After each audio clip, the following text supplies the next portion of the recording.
Welcome students.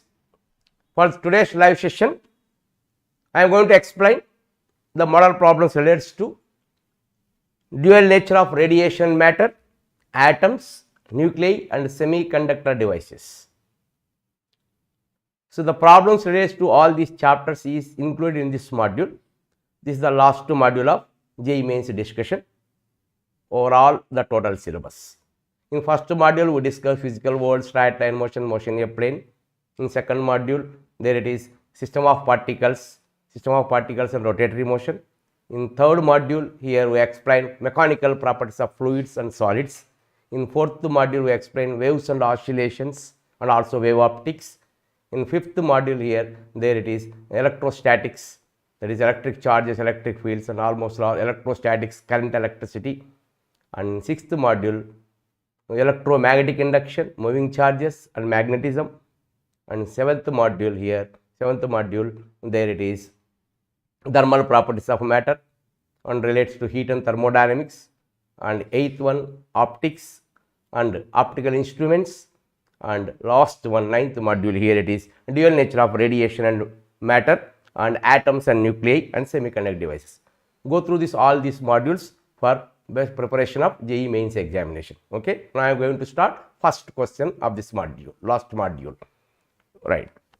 The equivalent resistance of the circuit across AB is given by.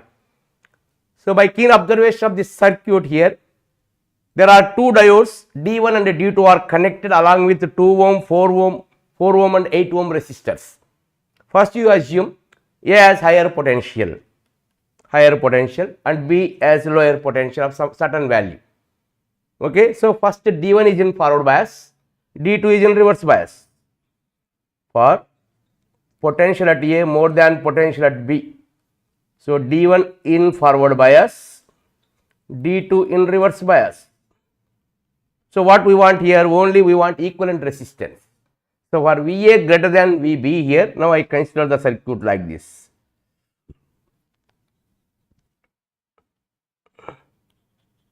In between A and B, these are the components of resistors. This one is 2 ohm, this one is 4 ohm, this one is 5 ohm, this one is 4 ohm. So these 4 and 5 ohm are in series, which is connected in parallel to 2 ohm resistance. So here effective resistance between A and B is equal to, here 4 and 5, 9 ohm is in parallel to 2 ohm resistor. So 9 into 2 by 9 plus 2, and that value is in series with 4 ohm resistor, that equal to 18 by 11 plus 4, that equal to 44 plus 11. 44 plus 11 it is 44 plus 18, it is 12, 62 by 11. So after calculation we get answer as 5.6. 5.6 ohm is the effective resistance between A and B if we consider potential at A is more than potential at B. Suppose here, but it is not given the data. So you have to assume like that. If potential at A is less than potential at B, then effective resistance between R and A and B is, see here, potential at A is less than potential at B, then D1 is in reverse bias, D2 is in forward bias. Now here in this case, this 4 ohm and 5 ohm are in series connected in parallel to 8 ohm, then it is connected in series to 4 ohm. Therefore in this case 4 ohm and 5 ohm, 4 ohm plus 5 ohm is connected in parallel to 8 ohm resistor, and it is in series to here, what is the resistance here, 4 ohm, series to here it is 4 ohm resistor, series to 4 ohm resistor.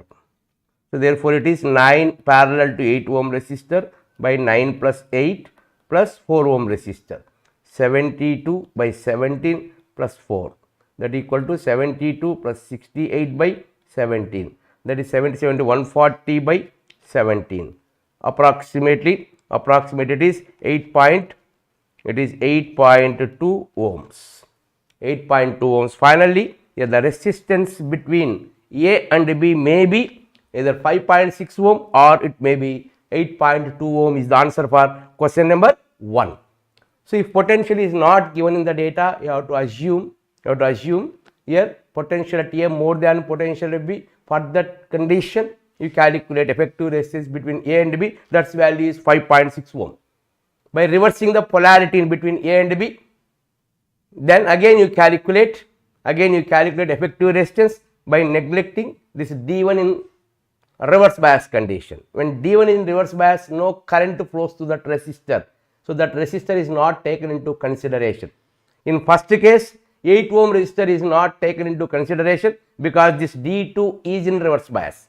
In second case, this 2 ohm resistor is connected to D1, that is in reverse bias, so it is not taken into consideration.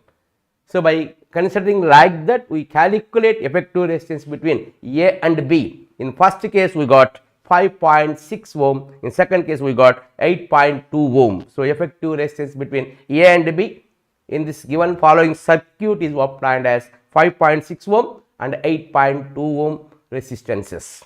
Right. For question number 1, answer is D. Question number 2, the logic circuit shown in the figure A yields the truth table that is shown in the figure B. What is the gate X in the diagram? See the truth table here. If inputs are 1 and 1, output is 1. If inputs are 0 and 1, output is 1. If inputs are 1 and 0, output is 1. If inputs are 0 and 0, output is 0. So, indirectly it represents here AND gate it is. AND gate. So, with the help of this one easily you can find AND gate it is. But here mathematically according to Boolean algebra, here what is the Boolean expression for output voltage? So, here in this case suppose it is A, this one is A. This one I do not know what is the nature of this X gate. I do not know what is the nature of this X gate. So, here Y is given as AND gate, sorry, not AND gate here, sorry.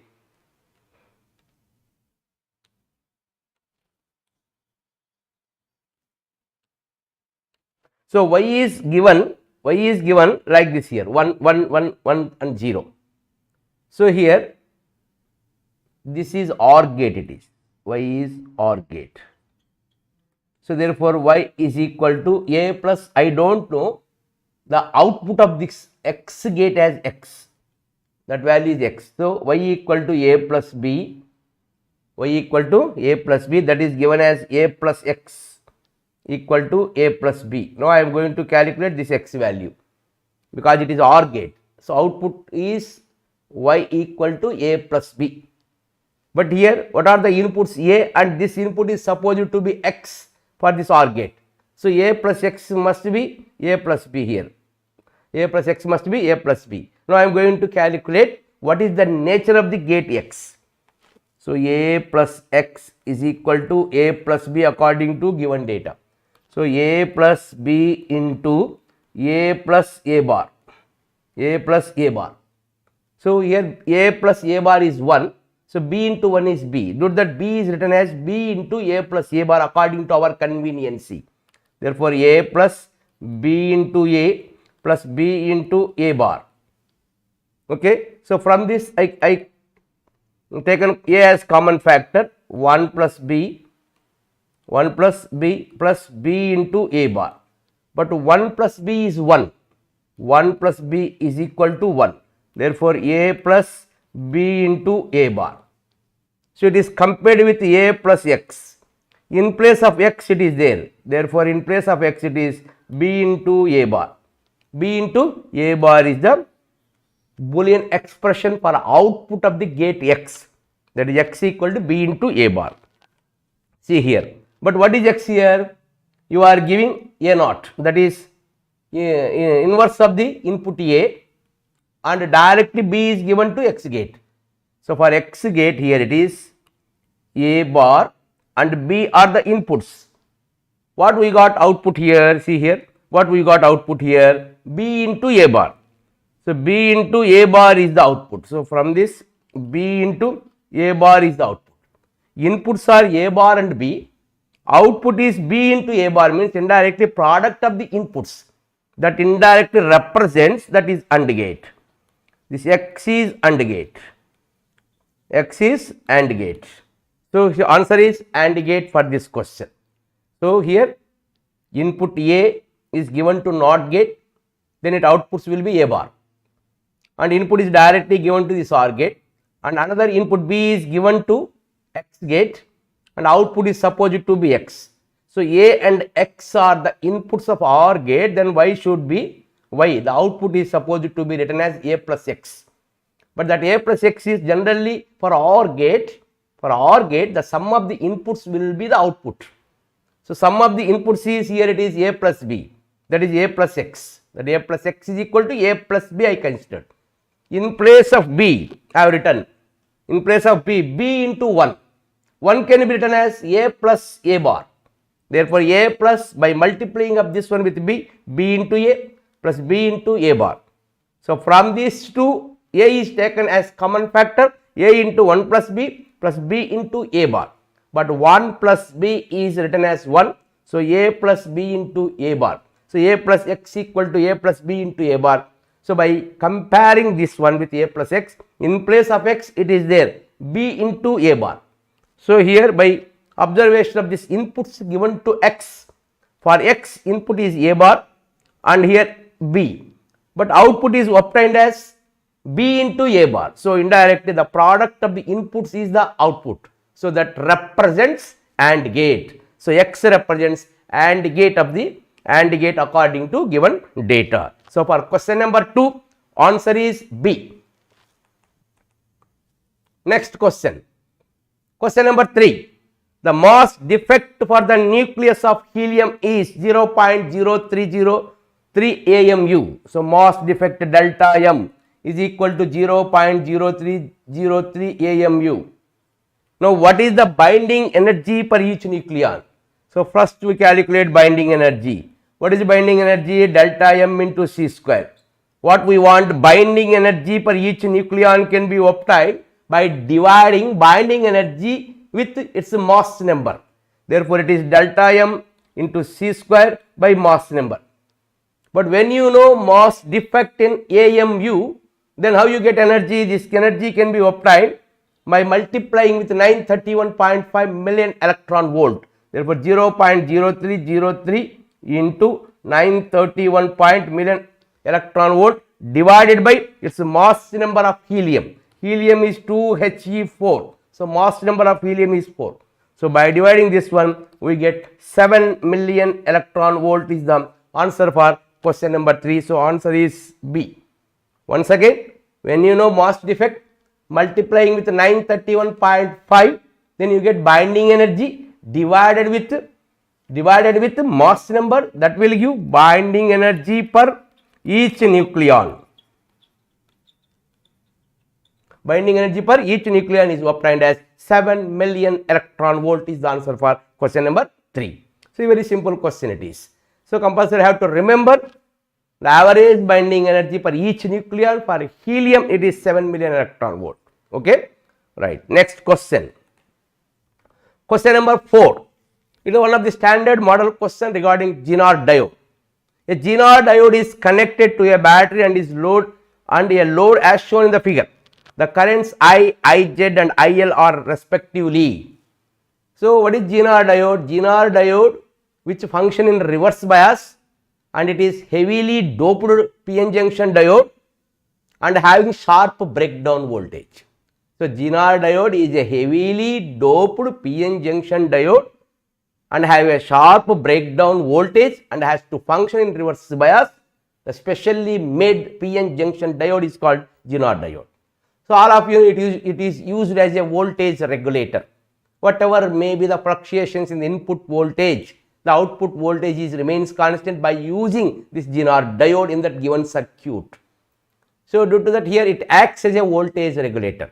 So, whatever may be the fluctuations in input voltage, but here at the time of your observation, the input voltage is given as 60 volt. So, what is the extra voltage over Zener voltage here? So, here Zener voltage Vz is equal to 10 volt is given, source voltage is equal to 60 volt. Then what is the input resistance? Input resistance is 4 kilo ohm and load resistance is 2 kilo ohm. What we want here? Total current and Zener current, load current.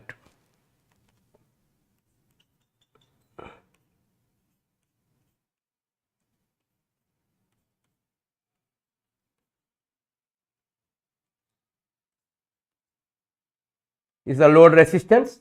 So, voltage drop across Zener is 10 volt, here it is 60 volt, plus and minus. First you have to check, whether Zener diode is in reverse bias or not. Yes, it is in reverse bias. So, P type is given to negative terminal and N type is given to positive terminal of the Zener diode. So, due to that it is in reverse bias. So, for voltage regulation, first you have to check whether PN junction, that Zener diode is either in reverse bias or not. Yes, it is in reverse bias. Now, what is the voltage drop across this input resistor? The excess voltage over Zener voltage, that will be drop across input resistor. What is that excess voltage? 60 minus 10, that is 50 volt is the voltage drop across input resistor. Now, so voltage drop across input resistor is 60 minus 1, that equal to 10 volts. Now, due to that, what the current flows in the circuit? I is equal to input voltage drop across input resistor by the value of input resistance.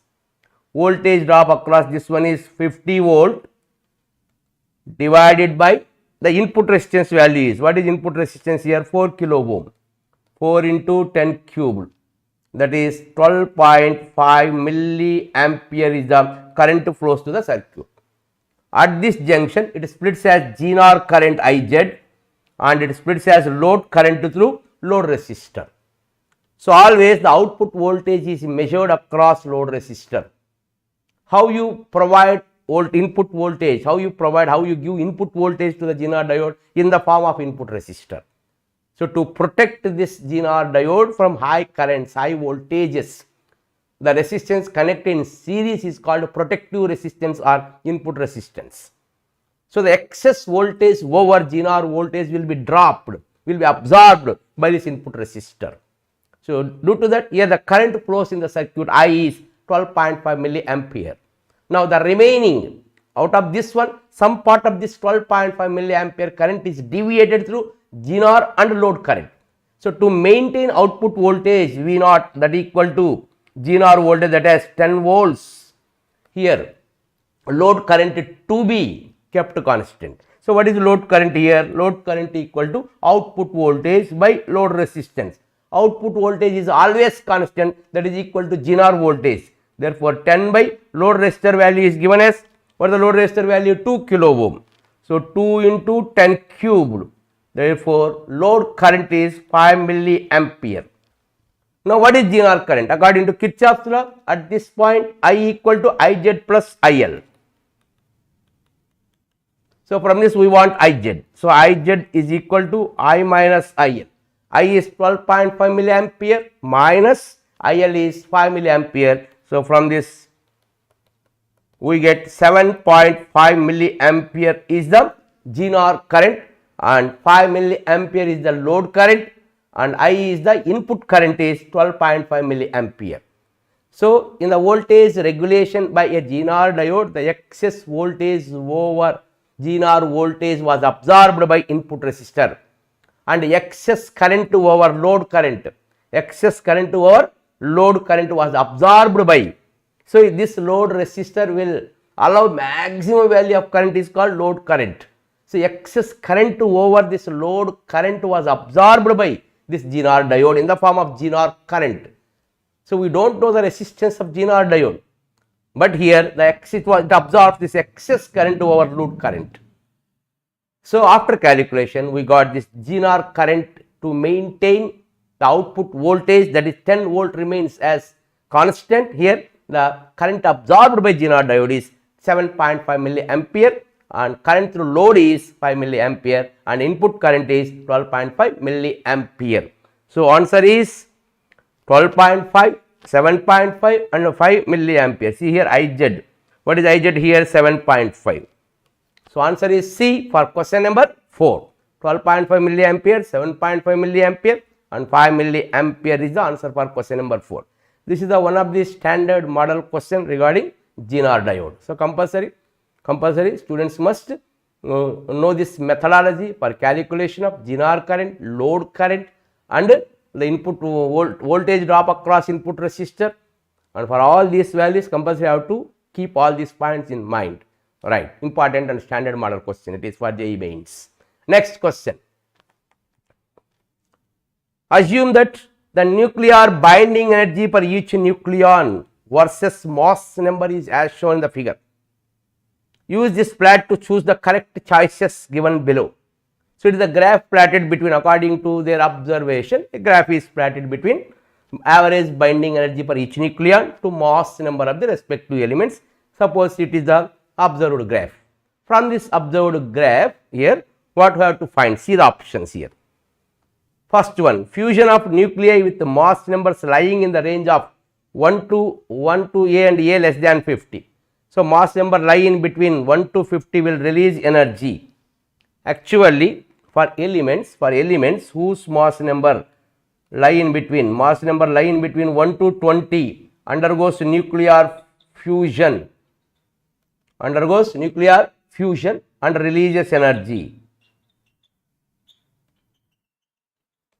So, for 1 to 20, that is for mass number, for elements having different mass numbers lie in between 1 to 20 undergoes nuclear fusion and releases energy.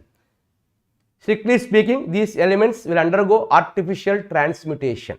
What is artificial transmutation? The conversion of one lighter element into another lighter element by bombarding the parent element with a neutron. By bombarding parent element with the neutron, we convert that one into another lighter element. Such phenomena is called artificial transmutation.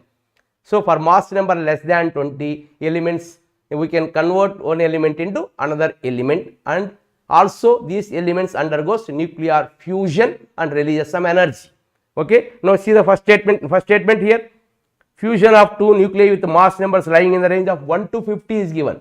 No, from 1 to 20 it releases energy, from 20 to 50 those are stable elements. For 30 to 50, 20 to 30 it may be some fluctuation in the stability is there. From 30 to 50, strictly speaking from 40 to 50, for mass number 40 to 50 they are stable elements. So, for those stable elements energy cannot be released, even though they undergo some reactions. So, due to that first statement is wrong. Next one, the fusion of two nuclei with mass number lying in the range of 1 to 50 will absorb energy. No, up to 20 it releases energy, and 20 to 40 also it releases some energy. From 40 to 50 no energy released, no energy absorbed. For this reason, in generalization of this statement it is wrong. Okay, right. The fission of nucleus lying in the mass ranges from 100 to 200 will release energy when broken into two equal fragments. Generally, when heavier nuclei broken into two equal fragments it is given. No, during nuclear fission here generally it takes place for elements whose mass number lie in between 170 to 240. So, if any heavier element whose mass number lie in this range, suppose it undergoes nuclear fission, then it releases two fragments with unequal mass numbers along with 3 neutrons plus some energy. But this is called lighter fragment whose mass number ranges in between 81 to 105. And for heavier fragments whose mass number ranges in between 130 to 149. So, it is heavier fragments, it is lighter fragments. So, for any radioactive nuclide whose mass number lie in between 170 to 240 undergoes nuclear fission, then it splits into two unequal fragments. Then its lighter fragments will have mass number in the range 81 to 105, and heavier fragments will have mass number in the range 130 to 149. So, they cannot split into equal fragments. So, what is the statement here? In the fission of the nucleus lying in the mass range 100 to 200 will release energy and broken into two equal fragments, it is wrong. So, unequal fragments will be released.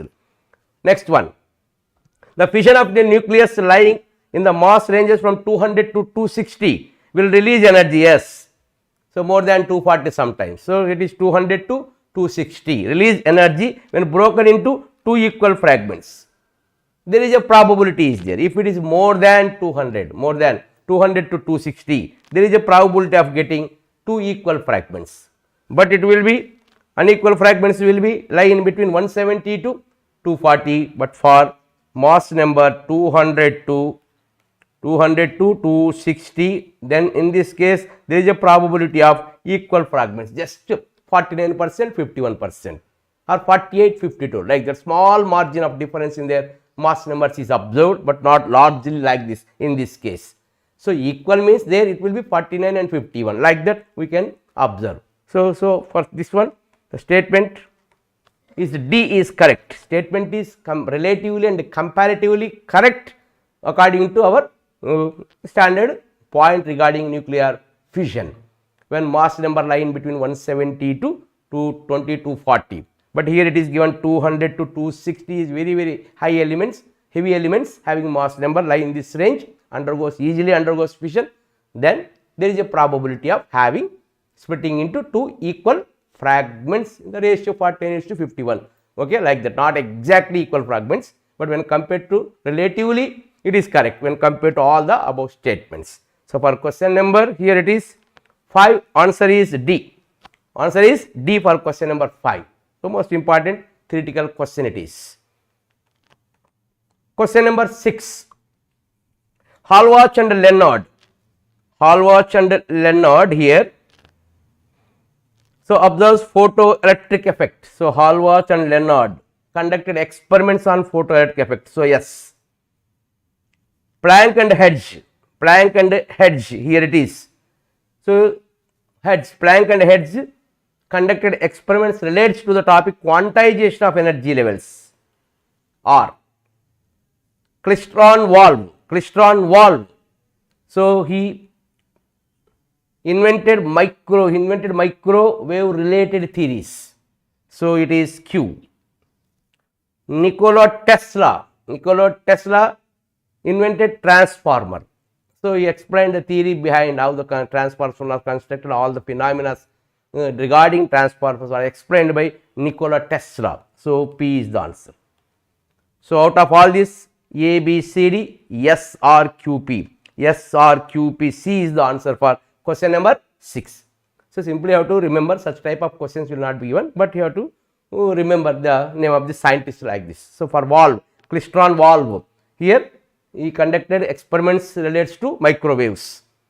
Nikola Tesla gives the theory of all theory and how the transformers are constructed, how they works. All this will be explained on the basis explained by Nikola Tesla. Next, here Planck and Hedge explains the ideology of quantization of energy levels, and Hallwatch and Leonard tries to explain photoelectric effect at the earliest experiments when compared to Einstein. Okay, so for question number 6, answer is C. Right, next question. Question number 7. In the transistor circuit shown, assume that voltage drop between base and emitter VBE. Base and emitter is 0.5 volt. What will be the ratio of the voltage across resistances R2, VR1 and VR2? That ratio we want, that is VR1 by VR2 we want. What will be the ratio of the voltages across the resistances R2 and R1? So, VR2 by VR1 we want. VR2 by VR1 we want. In order to make this circuit function as a source of constant current, 1 milliampere is given. So, this is 1 milliampere current. Generally, as a source of constant current, this generally output voltage is measured across collector and emitter. because here emitter is grounded. So, it is the CE configuration of a transistor. In CE configuration, emitter is the common terminal. So, this 7.5 volt is the VCC output voltage, but this voltage, remaining voltage is not mentioned, load is mentioned here. So, therefore, it is VCE equal to 7.5 volts. VCE, but here in this case VCC also I have taken 7.5 volt. So, in between these two it is 7.5, here there is no resistor is not given. So, I considered VCC is also approximately VCC is also 7.5 volt. Now, here in this case the current through collector is approximately is equal to emitter current, because here base resistor is connected to collector. So, due to that almost all collector current is approximately equal to emitter current. So, emitter current is also equal to approximately equal to collector current. Okay. So, base current is neglected here. Now, what is emitter current? Emitter current is equal to collector current approximately, that is equal to, what is the collector current here? 1 milliampere. Now, what is the voltage across? What is the resistor of the connected to emitter? Resistor connected to emitter is 2 kilo ohm. So, what is the voltage of the emitter? Voltage of the emitter is current through emitter multiplied by resistance of the emitter. So, current through emitter is 1 milliampere multiplied by resistance of the emitter, that is resistance connected to emitter, that is 2 into 10 cube. Therefore, from this we get 2 volts is the voltage of the emitter. Okay, that is between these 2 points it is 2 volts, but totally here it is 2 volts here, but we know that VBE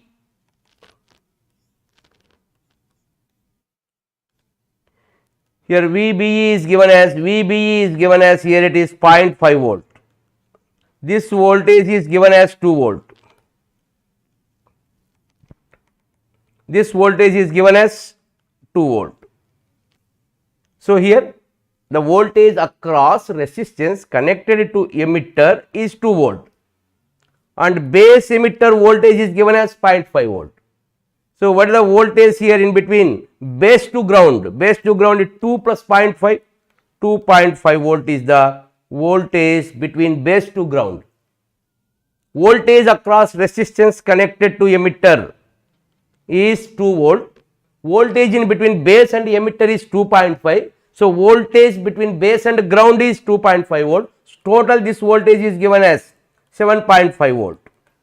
So, for this resistance connected to the collector, this voltage is, remaining voltage is total 7.5 volt, this is 2.5 volt, this one becomes, it is 5 volt. So, therefore, through resistance R2, through resistance R1, here it is voltage through resistance R2 equal to 5 volt, voltage through resistance R1 equal to 2.5 volt. What we want? Voltage through resistance R2 by voltage through resistance R1 equal to 5 by 2.5, that is 2 is the answer. So, what I did here in this problem, first I calculated voltage across the resistance connected to emitter.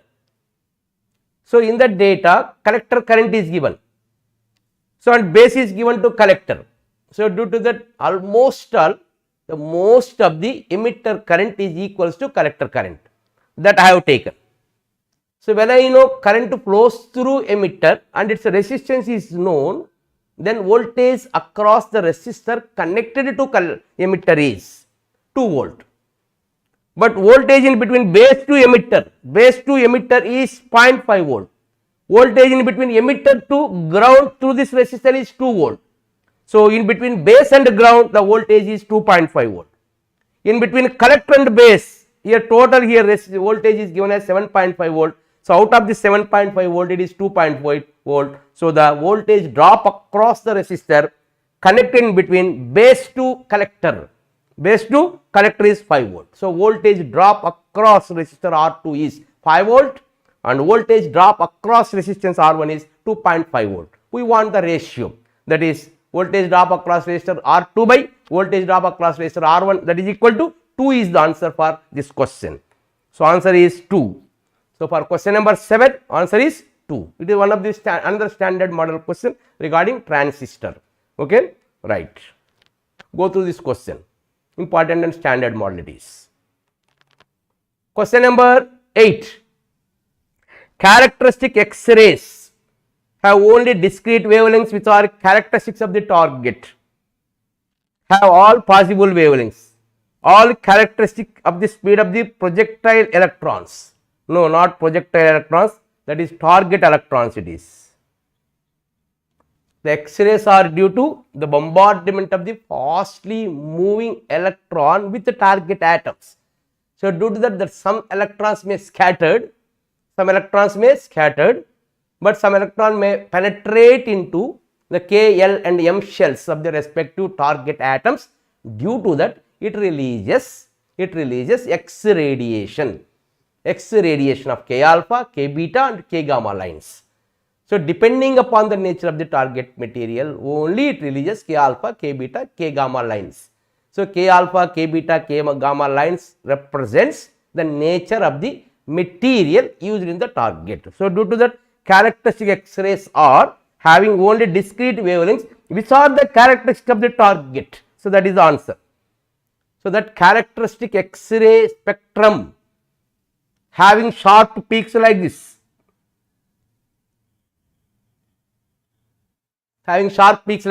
these sharp peaks represents K alpha, K beta, K gamma line, K alpha, K beta and this K gamma line. So, this is the graph plotted between intensity of X radiation and wavelength, intensity of X radiation and corresponding wavelengths. Here we get for K alpha line, here it is, its value is, wavelength is more than that of wavelength of K beta, more than that of wavelength of K gamma line, and this is the minimum wavelength of X radiation.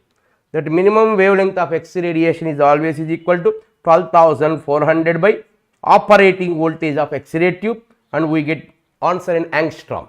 If operating voltage in volts, we get answer in angstrom. So, the minimum wavelength of X radiation produced by X-ray tube operated at operating voltage V is lambda minimum equal to 12,400 by operating voltage of X-ray tube, that is V. We get answer in angstrom.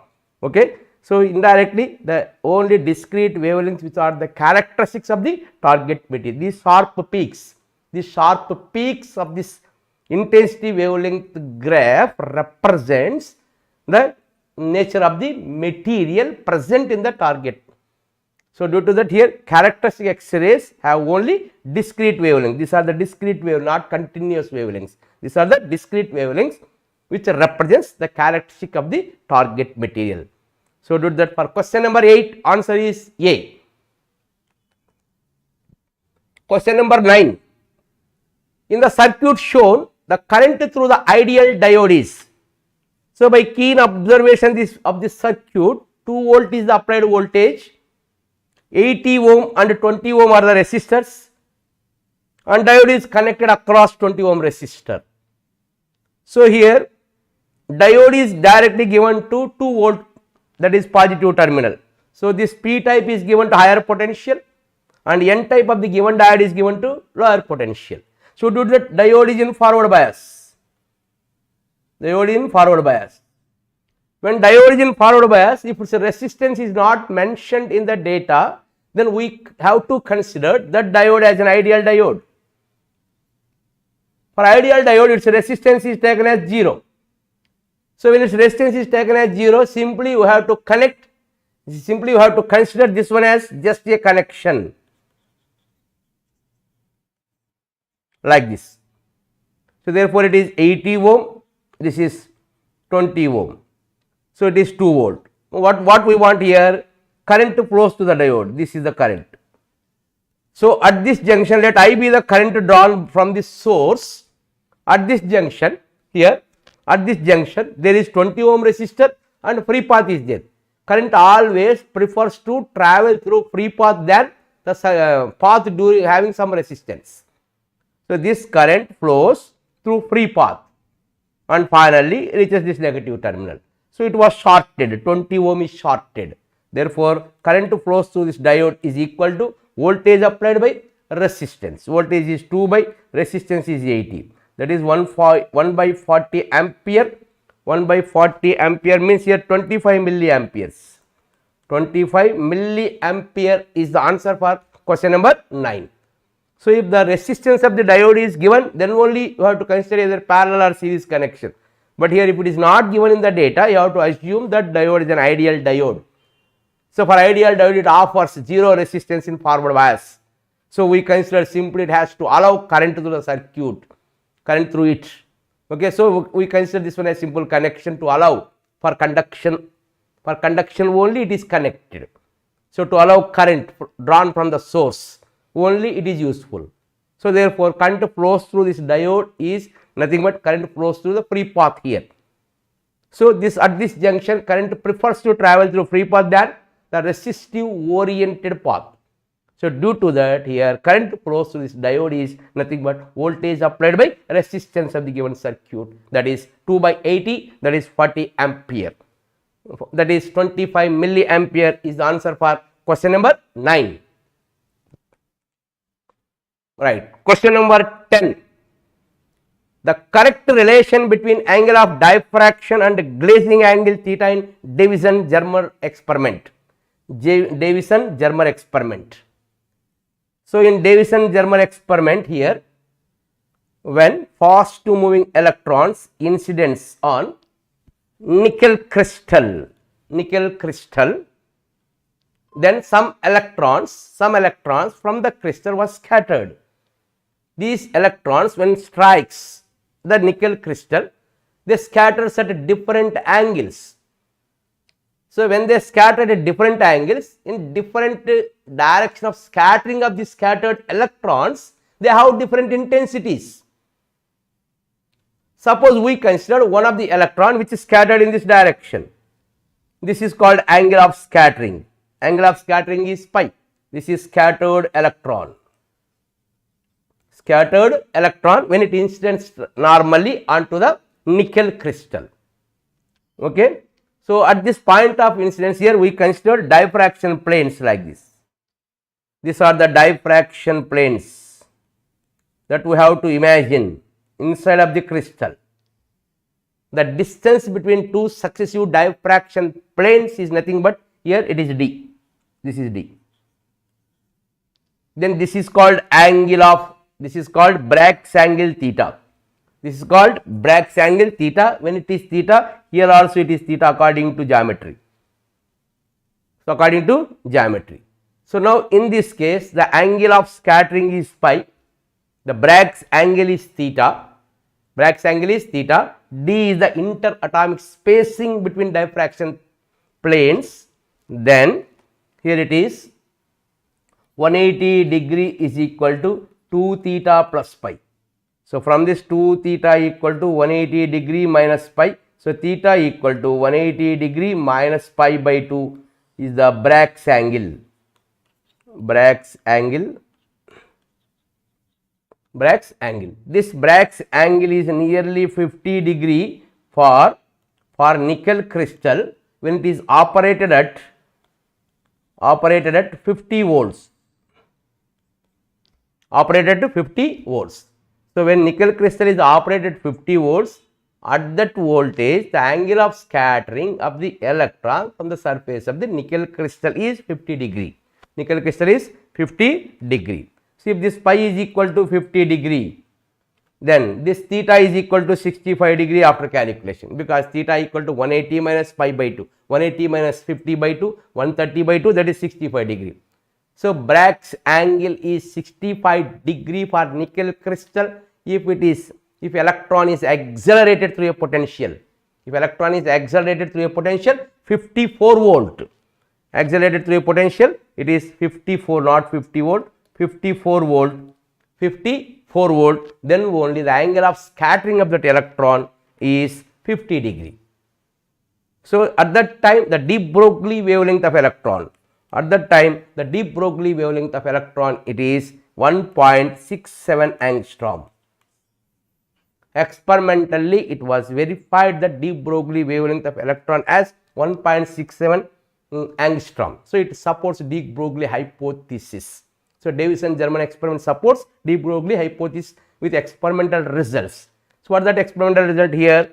So, this electron, the maximum angle of scattering of the electron is 50 degree for electron which is accelerated through a potential difference of 54 volt when it strikes normally the surface of the nickel crystal, then the Bragg's angle is 65 degree. So, on the basis of that scattered electrons energy, here the de Broglie wavelength of electron is 1.67 angstrom. So, indirectly Davis and German experimental results supports de Broglie hypothesis. For that reason here the particle is having wave nature, particle is having here particle in motion supports wave nature. That was done with the experimental results of Davis and German experiment. Right. So, for this question answer is simply, so pi equal to, what is theta here? Theta equal to 180 minus pi by 2. So, that is 180 by 2, 90 minus pi by 2. So, answer is A for question number 10. So, this is the another important point here. You have to remember this one. It is the maximum value of scattering angle of the electron. That is maximum angle of scattering by the scattered electron when it strikes normally on the nickel crystal. If it was accelerated through a potential difference 54 volt, at that time for released electron its de Broglie wavelength is 1.67 angstrom. Right. For question number 10 answer is A. Question number 11. If the circuit shown here is to act as a full wave bridge rectifier, it is. See the data. There are 4 PN junction diodes are connected in the form of Wheatstone bridge. So, it is called as full wave rectifier, nothing but full wave bridge rectifier. The AC input should be connected across which terminals and the DC output will appear across which terminals, that we have to identify. So, for full wave rectifier, for bridge rectifier, here AC source and AC voltage is given to input terminals of the transformer. From the output terminals of the transformer, we connect 4 diodes like this.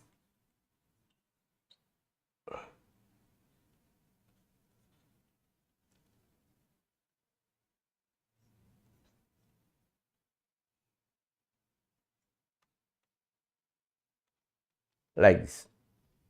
So, here the source is connected in between the terminals. See what are the terminals here? So, it is B and C, and load resistor is connected. In between the terminals A and D. This is load resistor. Across, always output voltage is to be measured across load resistor. So, across load resistor output voltage is measured. It is diode D1, it is diode D2, D3 and D4. So, this is AC input voltage. Suppose it is given as minus and plus, this term due to mutual induction, this terminal acts as positive terminal, this one as negative terminal.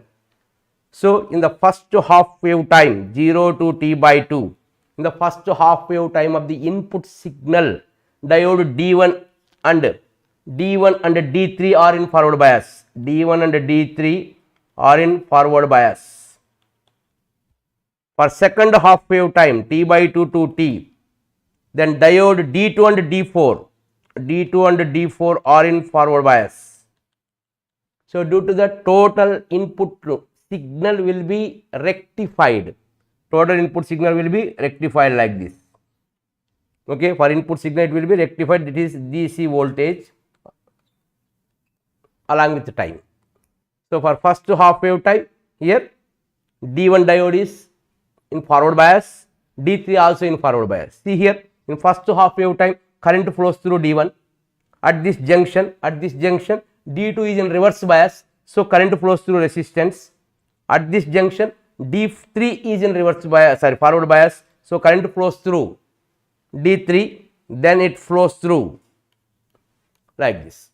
So, here for first half wave time, D1 and D3 are in forward bias. Current flows through D1 and resistance RL and through D3. In the second half wave time, current flows through D4 and resistance and to D2 and then completes the circuit. So, due to that, here source to be connected between B and C, and output is always to be measured in the bridge rectifier, full wave rectifier. It is in between these two terminals. The load resistor is also to be connected in between A and D. Across load resistor only we can measure output voltage. So, here in bridge rectifier, in first half wave time, D1 and D3 are in forward bias, D2 and D4 are in reverse bias.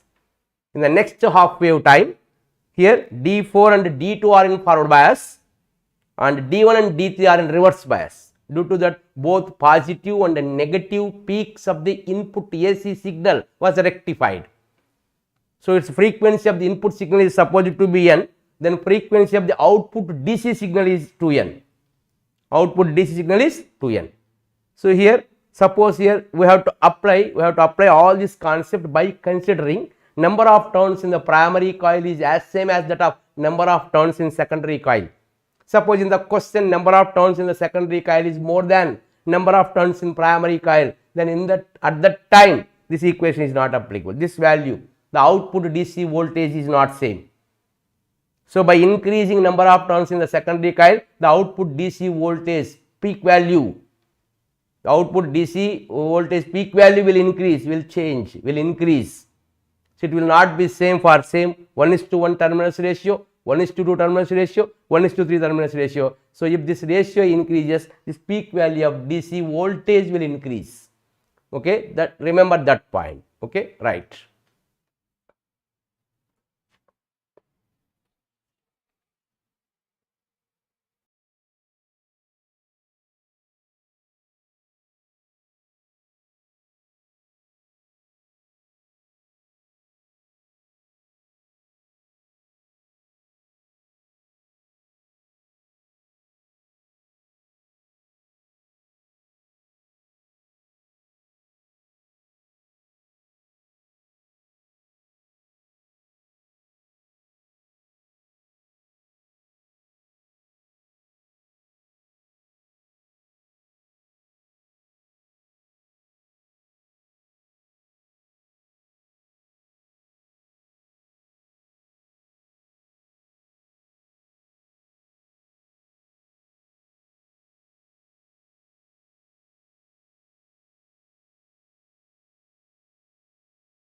Next question.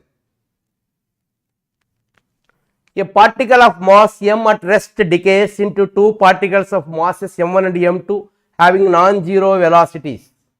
So, a particle of mass m decays into two particles of masses m1 and m2 with non-zero velocities. Okay, the ratio of the de Broglie wavelengths of the two particles.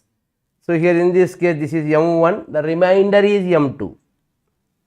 Remainder is m2. So, we know that with what momentum this particle is emitted, with what momentum this particle is emitted. Suppose these are the two particles m1 and m2. Suppose there is some remainder.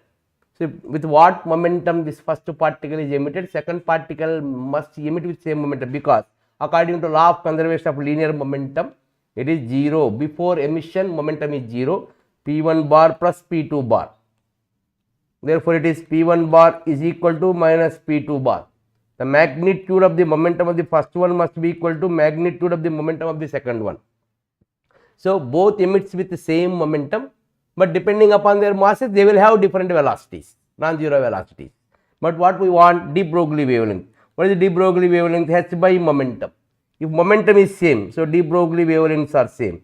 So, lambda 1 by lambda 2 is equal to 1:1. So, both will have same de Broglie wavelengths if particle, a nucleus of mass m at rest emits two particles with non-zero velocities and both are having same linear momentum.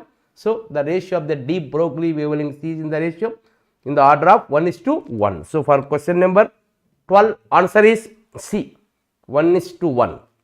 Simple question it is. Question number 13, it is one of the another standard model question. So, first you have to observe the given graph here. What is given graph here? The count rate per minute. On y axis it is count rate per minute. On x axis it is taken as time in hours. Now, what we want? The count rate of 10 gram of radioactive material was measured at different times. So, 10 gram of radioactive material, its count rate was measured different times and it has been shown in the figure. Okay. The half life of the material and the total counts in the first half life period respectively are half life time. So, what is the initial number according to graph? According to graph, what is the initial number of nuclei at t equal to 0? The count rate is activity. Count rate is nothing but activity per minute. Count rate is activity per minute. When you know activity, you can find the number of nuclei. So, activity is supposed it is A naught is supposed to be given as 100 counts per minute. So, after half lifetime we know that its activity must be 50 counts per minute. So, after what time it will be 50? See the graph here. By keen observation of the graph here, its count activity per minute reduces to 50 after 3 hours. See the graph. After 3 hours, here its count by observation from graph, after 3 hours its activity reduces to 50. So, therefore, half life time is 3 hours is the half life time. So, here half life time is 3 hours. Now, what we want here? The number of counts, total counts. So, here within half life time total counts. So, number of counts is equal to number of counts in a given time is equal to, here it is count rate per minute into time. What time it is? Half life time. So, that is nothing but we do not know count rate, the value of count rate, but half life time we know that. So, due to that, here we consider the area of the given graph. Area of the given graph will give here A into T half. So, that is the number of counts in a given time. So, what is number of A value? It is, see here, area. See the area here in between 0 to half life time, 0 to half life time, that is 3 hours. Here we have to consider the area. So, what is the area here? For 1 square it is. For 1 square it is 1 hour. This is 10 units for 1 square, that is 60 seconds. For 1 square it is area is 10 into 60 600. For 1 small square its area is equal to area A1 is equal to 60 into 10 600 units. Okay, but in within half lifetime, see the data within half lifetime here within half lifetime the total number of small squares. So you count the total number of small squares within half lifetime from starting 100 to 50 here within half lifetime you count all the squares, small squares up to 3 hours. Then number of small squares is, let you do calculation, number of small squares up to half lifetime 3 hours, that is equal to, by counting keenly and carefully, then you get 54 squares. Number of small squares is 54.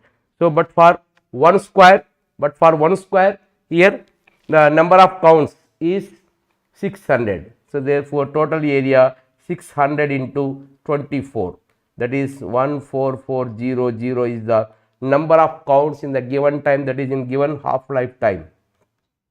In the given half lifetime, what is the total number of counts is 14,400. So this is the key point of the question. So for 1 square here, for 1 square on y axis there are 10 units, on x axis there is 60. So the area will be 10 into 60 units. Up to half lifetime, if we count carefully, then the number of small squares are 24. So total area is 24 into 600.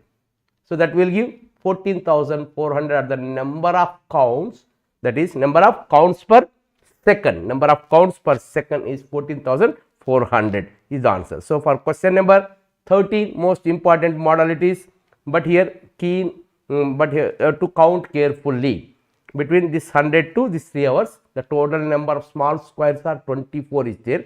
So answer is B. It is 14,000. It is 14,000 counts in 1 second. So for question number 13, answer is B. 3 hours is the half lifetime. 14,000 is the number of counts, that is total counts in first half life period represented in seconds here. So that is given in as 3 hours. Okay, in 3 hours I convert it into seconds. In seconds it is 14,000 number of counts are observed in the first half lifetime. So for question number 13, your answer is B.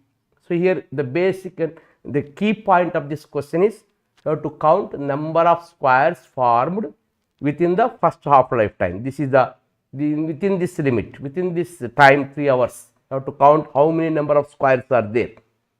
So for each small square, its number of counts is 60 into 10, 600. For 24 squares, it is 24 into 600, that will give 14,000. Number of counts per second is observed according to the given data. Right. For question number 13, answer is B.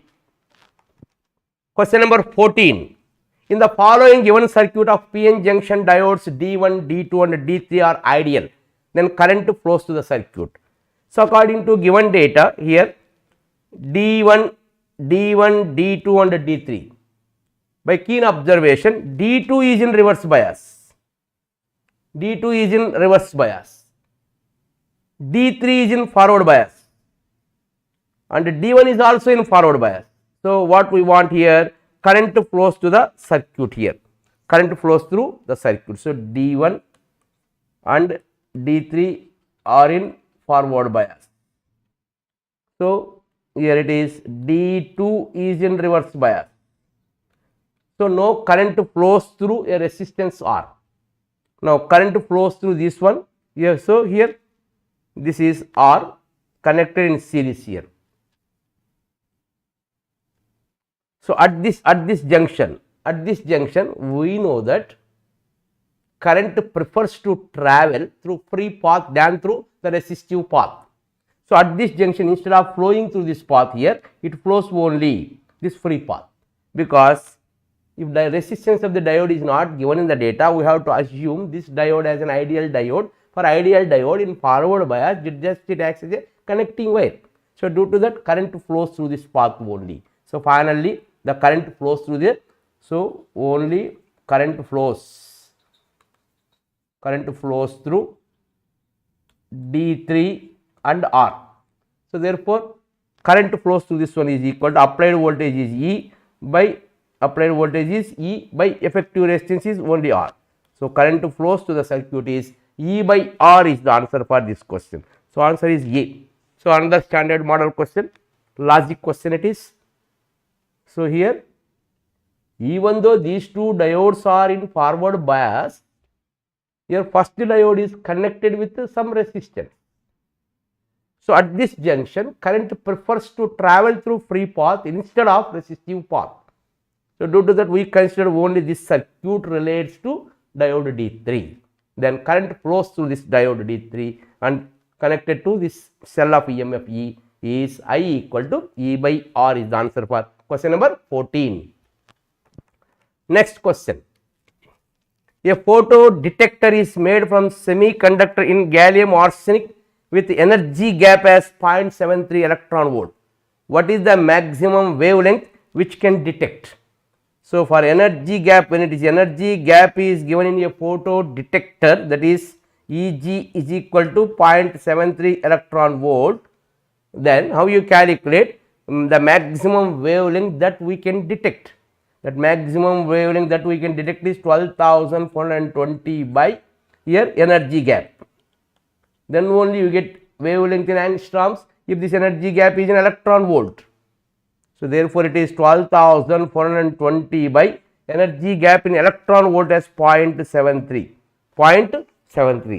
So, from this, but we get in angstrom, but we want in nanometers. Then wavelength in nanometer is 1242 by 0.73 in nanometers. To get wavelength in nanometer, it is 1242 by 0.73. After calculation, we get here 1703 nanometer is the answer. 1703 nanometer is the answer. That is the maximum wavelength of light we can detect if the photo detector is made with semiconductor with gallium and arsenic as the specially doped materials. So, for question number 15, answer is B. Next question. A transistor is having beta, that is current gain. Beta is equal to 80. Transistor is having current gain beta. So, beta, whenever we use the word beta, means the transistor is in CE configuration. So, it is common emitter configuration. In common emitter configuration, current gain is given as beta. We know that beta is equal to delta IC by delta IB. Here emitter as the common term. So, due to that output voltage is measured across collector, input voltage is measured across base. So, due to that here delta IC that we want, delta IC is equal to beta into delta IB base current, change in base current. We want change in collector current. This is 80 into change in base current is 250 microamperes. So, finally, answer is 80 into 250 microampere is the answer for question number 16. The change in collector current is 80 into 250 microampere. So, it is the basic formula for calculation of current gain in CE configuration. In CE amplifier, the current gain is delta IC by delta IB. So, under standard basic formula you have to remember. Question number 17. The antenna current of the AM transmitter is 8 ampere when only carrier is sent, but increases to 8.96 ampere. When carrier is sinusoidally modulation, then percentage of modulation or percentage modulation. So, percentage modulation means here, so modulation index is mu. When modulation index is mu, then transmitter current is IT, that RMS value of the total modulated current. So, IT is the RMS value of the total modulated current. That value is given as 8.96 ampere. Now, what is IC? When it is sent through carrier wave, then equivalent to unmodulated carrier wave, carrier current. That value is given as 8 ampere, and mu is the modulation index. Modulation index. What we want? Percentage of modulation. That is percentage of modulation index we want. We know the relationship between this IT and IC. IT and IC is equal to 1 plus mu square by 2 under root. The relation between this RMS value of the total transmitted here modulated current and RMS value of the unmodulated carrier current is known to you. How you find the modulation index? That is the basic relation. So, from this IT by IC whole square is equal to 1 plus mu square by 2. So, what is IC? 8.96 by 8 whole square is equal to 1 plus mu square by 2. So, from this after calculation we get it is, therefore, mu is equal to 0.71, then percentage modulation is equal to 0.71 into 100, that equal to 71% is the percentage modulation after calculation. So, do the calculation here.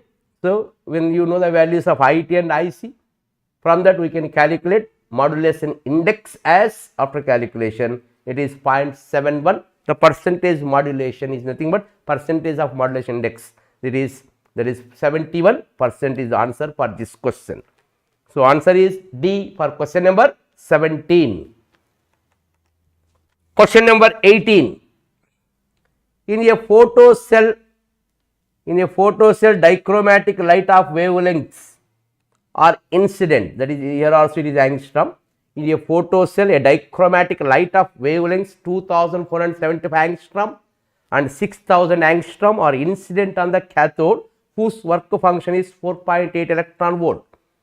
So, on a cathode here a dichromatic light of wavelength, first one lambda 1 is 2475 angstrom, lambda 2 is 6000 angstrom is incident on the photocathode.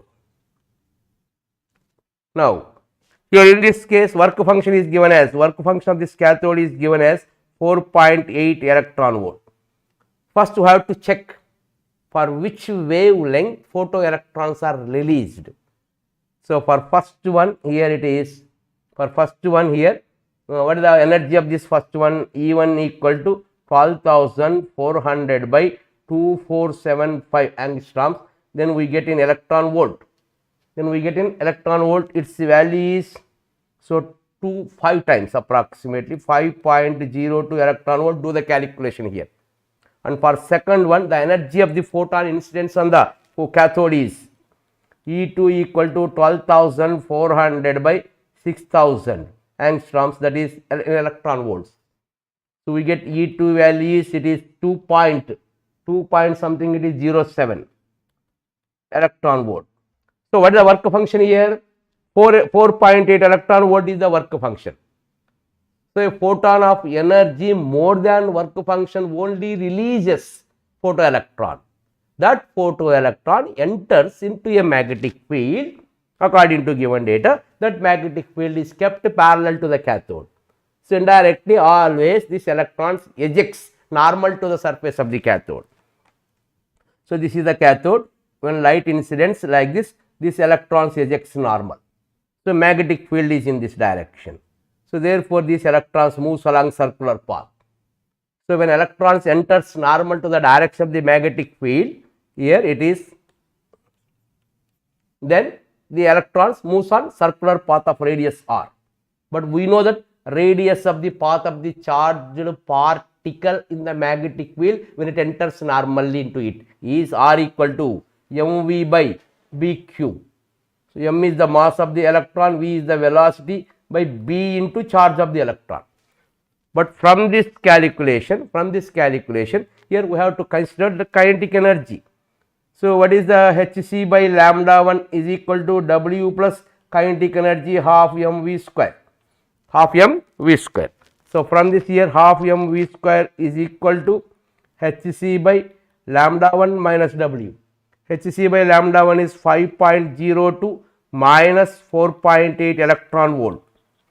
So, from this we get approximately 0.2 electron volt, that equal to half into mass of the electron 9 into 10 to the power minus 31 into v square multiplied by this electron volts is to be multiplied in by 1.6 into 10 to the power minus 19 to convert this one into joules. Okay, we get 0.2 electron volt, but on left side all the values are written in SI system.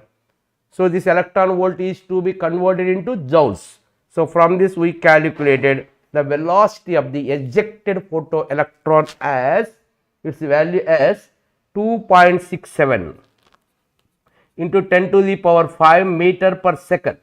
So, do the calculation. After calculation we get velocity of the ejected photoelectron is 2.67 into 10 to the power 5 electron meter per second. Now, what we want? Radius of the circular path traced by this electron in the magnetic field. So, therefore, mass of this electron is 9 into 10 to the power minus 31 into velocity is 2.67 into 10 to the power 5 divided by magnetic field. What is the magnetic field? 3 into 10 to the power minus 5 Tesla multiplied by charge of electron 1.6 into 10 to the power minus 19. Okay, do the calculation. After calculation we get 10 power minus 2 meters, that equal to 1 centimeter. So, radius of the path of the electron when it enters normal to the direction of the magnetic field is 1 centimeter. See here lot of calculations are there. So, from this first we have to choose for which wavelength photoelectrons are emitted. So, for wavelength corresponding to 2475 angstrom only the energy of the photon is more than the work function. So, due to that it releases photoelectrons with kinetic energy. What is the kinetic energy of that released photoelectron here? That equal to energy of the photon minus work function. From that I calculated kinetic energy. From that I calculated velocity of the liberated photoelectron, that it enters into a uniform magnetic field which is normal to the direction of the ejection of this photoelectron. So, it moves along circular path. So, the radius of the circular path moved by this electron in the uniform magnetic field which is perpendicular to its direction of ejection is given as R equal to mv by bq. So, mv by bq we know all standard values. Velocity of the electron is calculated as 2.67 into 10 to the power 5 meter per second. From this, radius of the circular path of the electron moves in the magnetic field is calculated as 1 centimeter. So, do the calculation. After calculation the answer is 1 centimeter is the answer for question number 18. So, answer is A. Okay. So, this is one of the most important standard model question, consists lot of concepts regarding photoelectric effect and also the motion of a charged particle in a magnetic field. So, standard model question it is, but little bit calculations are required. Okay, right. Question number 19, it is a question interrelates in between wave optics and photoelectric effect. In the following arrangement, y equal to 1 millimeter and d equal to 0.24 millimeter and capital D is, this is capital D, that is 1.2 meters. The work function of the material of the emitter, this is the emitter which emits photoelectrons. Emitter is 2.2 electron volt. So, work function is 2.2 electron volt.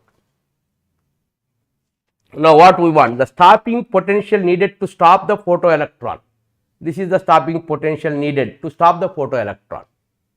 So, from this given diagram, see here What is given? Y is given. What is Y? Central bright to dark. Bright to dark. So, during interference pattern observed on the screen, the distance in between bright to dark is nothing but half of the fringe width. Therefore, Y is given as 1 millimeter, that is equal to half of the fringe width. So, the distance between successive bright and dark is always half of the fringe width, that is linear fringe width. Therefore, half into what is the linear fringe width? Lambda d by small d. So, that Y. From this we calculate wavelength of the given incident light on the emitter. So, from this lambda is equal to 2 Y d by capital D, that equal to 2 into what is Y value? 1 millimeter 10 power minus 3, small d value is 0.24 millimeters 10 power minus 3 by, here it is capital D 1.2 meters. Do the calculation. After calculation we got the value as lambda equal to 400, it is nanometer. Do the calculation here. So, after calculation, with what wavelength of light incidents on the emitter, it releases photoelectrons, that is 400 nanometer, and the work function of that emitter is given. Wavelength of the light incidents on the emitter, nothing but cathode, is given. So, from this we can calculate the kinetic energy of the liberated photoelectron. So, on this one here, this wavelength is given as 400 nanometer. This work function is given as 2.2 electron volt. From this, the kinetic energy of the liberated photoelectron, that equal to, it is hc by lambda minus this work function, that is 12,440 by 400 nanometer in electron volt minus work function is 2.2 electron volt. So, after calculation you get it is 3.1 electron volt minus 2.2 electron volt. So, from this we get 0.9 electron volt is the kinetic energy of the liberated photoelectron. So, what is the stopping potential? Stopping potential is 0.9 volts. The voltage required to stop the liberated photoelectron is taken from this kinetic energy, that is maximum kinetic energy of the liberated photoelectron as 0.9 electron volt. From that we can find the stopping potential or potential required to stop the liberated photoelectron as 0.9 volt is the answer for question number 19. So, answer is A. It is also the another standard model interrelates in between wave optics and photoelectric effect. So, from this here, this distance between dark and bright band is given as Y. We know that it is equal to half of the linear fringe width. From that I calculated with what wavelength of light incidence on the emitter of the photoelectrons. That emitter is having work function 2.2 electron volt, that is given in the data. So, from that I calculated kinetic energy. Then from that I have directly written the stopping potential as same as it is as that of kinetic energy, but in terms of volts it is. So, once you know the maximum kinetic energy of liberated photoelectron in electron volts, then stopping potential is as same as that value, but in terms of volts it is. Okay, right. So, answer is 0.9 volt is the answer for this question number 19. Next question. A transistor is operating in active mode. Mode. In order to operate a transistor in active mode, compulsorily the base and emitter region must be in forward bias. And collector and base region must be, base and emitter region must be in forward bias, and collector and base region must be in reverse bias. Then only the transistor is said to be in active mode or active region. So, this is a representation of the transistor. We know that it is emitter, this one is base, this one is collector. For any transistor, whether it may be PNP transistor or NPN transistor, first one represents emitter, middle one represents emitter, middle one represents base, last one represents collector. Emitter is moderate in size and heavily doped. Base is lightly doped, small in size. collector is large in size but moderately doped. Okay. So, due to that here, in between this base and emitter, it is in forward bias. It is in forward bias, and base and collector is in reverse bias.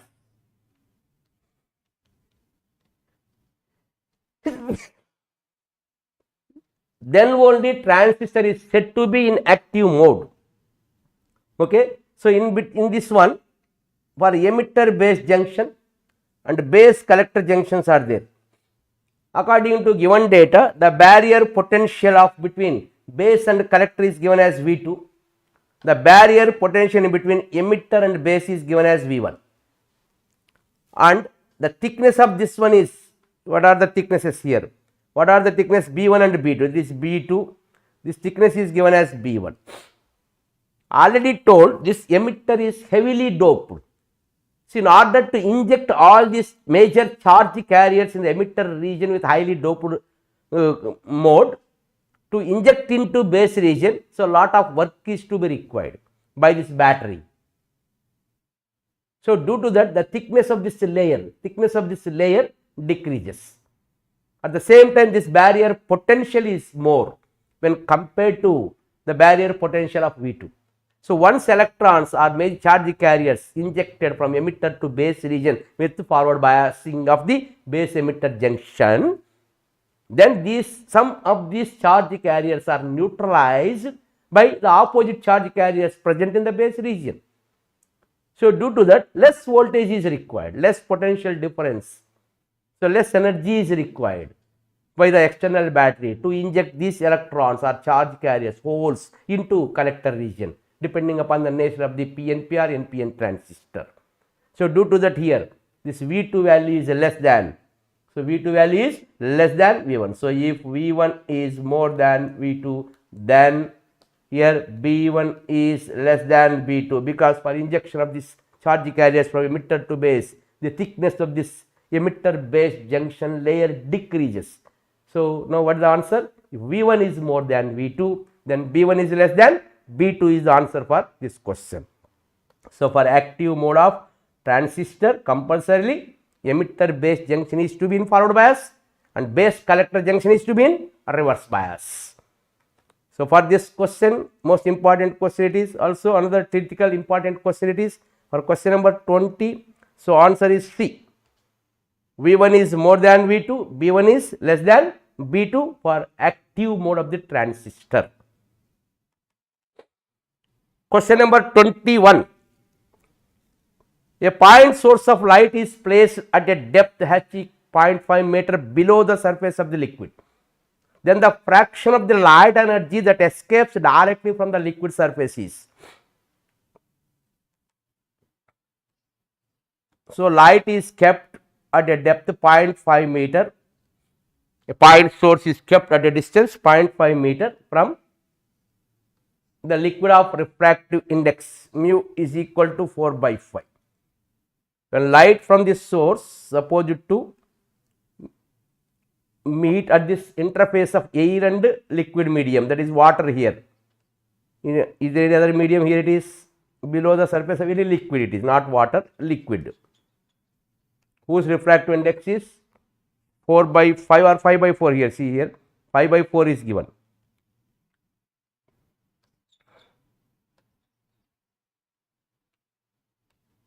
So, mu is equal to 5/4 is given in the data. So, this is liquid. When light enters from point source, that is from denser medium to rarer medium.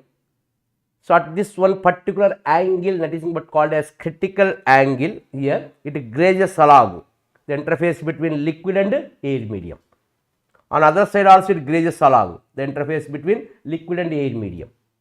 So, by considering this as the radius, by considering this distance as radius, and if you imagine a cone, by taking this vertex of the cone, this is the radius of the cone, then light will escape out. Light will escape out through this area.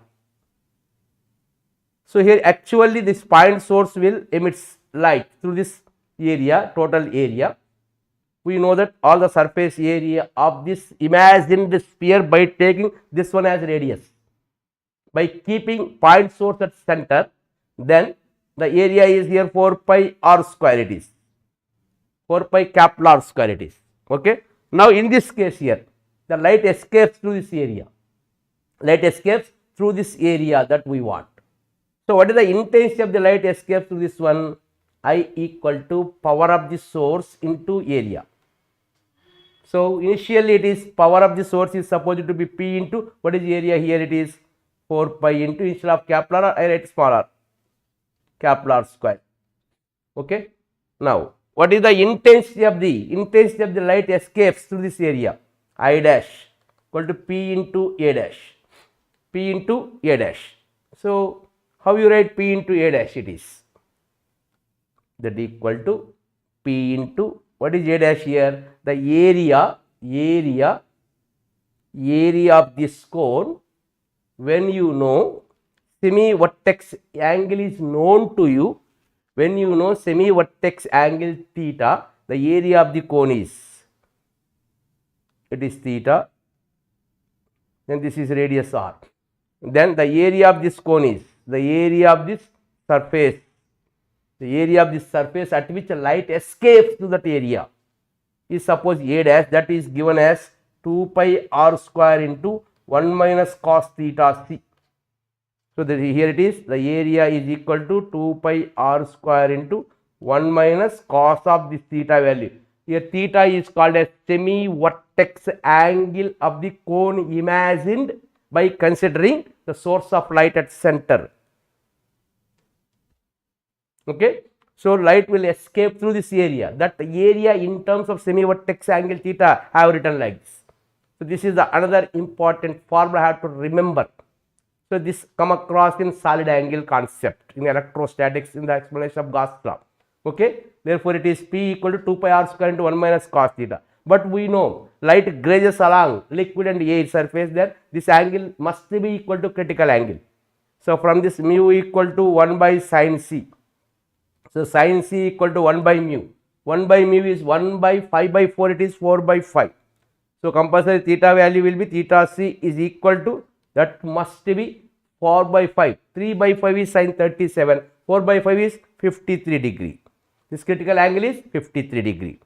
So, now by dividing I dash with I dash with I, what we want here it is the fraction of light that escapes directly from the liquid surface, that is I dash by I. What is I dash? 2 pi r square into 1 minus cos theta c by 4 pi r square. So, pi gets cancelled, r square gets cancelled, 1 by 2 into cos of, 1 by 2 into 1 minus cos theta c, that equal to 1 by 2 into 1 minus what is cos theta c. So, sin theta c is equal to 4 by 5. What is cos theta c? It damn sure it will be 3 by 5. That is 1 minus 3 by 5, that is 2 by 5. 1 by 2 into 2 by 5. Okay, 2 gets cancelled, 1 by 5, that equal to 0.2. So, what is the fraction of the light energy that escapes directly from the liquid surface is 0.2 is the answer. Out of 100%, 20% of light will be escaped through this area, So, it is the area through which light escapes when the point source is kept at certain depth, 0.5 meter from surface of the liquid. Then at that time you have to imagine like this, light comes from source to the interface between air and the liquid medium. Then at that time it grazes along, to graze along this light ray along this boundary, here compulsory this angle must be equal to theta c. So, we have to consider the, here it is solid angle of this cone imagined by taking this is at center, the vertex at center of the points, center of the imagined sphere. So, here on that basis I have written the equation for the area of this curved path, area of this path, area of this plane shape of this cone with semi-vertex angle theta is 2 pi r square into 1 minus cos theta. This is the area. This is the area of the cone with the semi vertex angle theta is known to you, that is 2 pi r square into 1 minus cos theta c. So, what is intensity? The power of the source multiplied by area through which that light was radiated, that is power into that area is 4 pi r square initially, but what we want here, in order to escape this light here through this area here, that intensity is power into area of this cone, directly the plane area of this cone at which light escapes out from liquid to air medium, that is power into 2 pi r square into 1 minus cos theta. By dividing 1 with 2, we get here I dash by I is the fraction of light that escapes directly from the liquid surface, that is 2 pi r square into 1 minus cos theta c by 4 pi r square. From that we get 1 by 2 into 1 minus cos theta c. So, after calculation we get 0.2 is the answer for question number 21. Next question.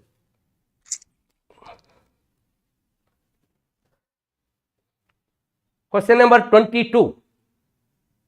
The two radioactive elements R and S disintegrates as R tends to P plus alpha and decay constant during the reaction R is 4.5 into 10 to the power minus 3 years per year, and S decays into P plus beta particle and its decay constant through this process is 3 into 10 power minus 3 per year.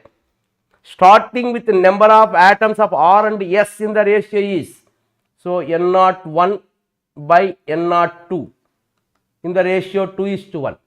So, number of nuclei at T equal to 0, at T equal to 0 in case of R and S nuclei is in the ratio 2:1. Then this ratio after the lapse of 3 half-lives, So, what is the basic equation for number of nuclei present after T seconds? N equal to N0 into e to the power minus lambda t.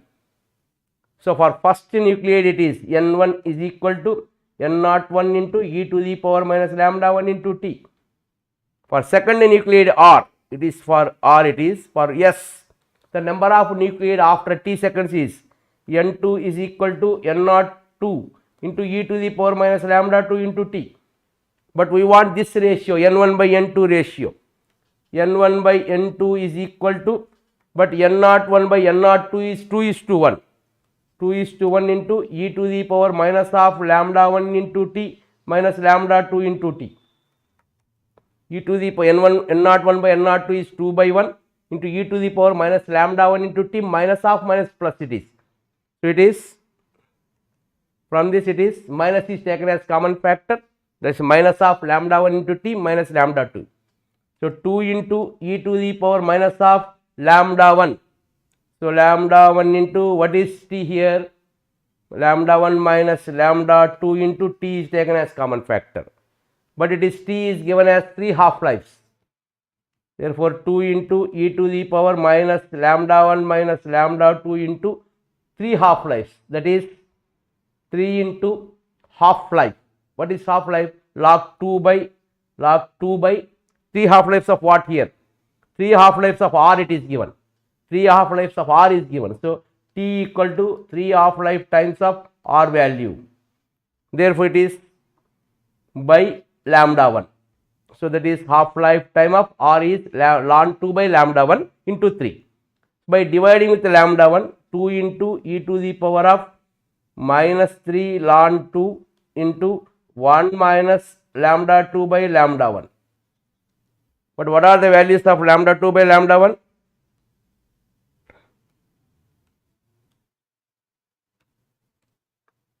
Lambda 2 by lambda 1. So, what are the values of lambda 2 by lambda 1? Lambda 1 is 4.5, lambda 2 is 3. Therefore, it is 2 into e to the power minus 3 ln 2 into 1 minus, it is 3 by 4.5.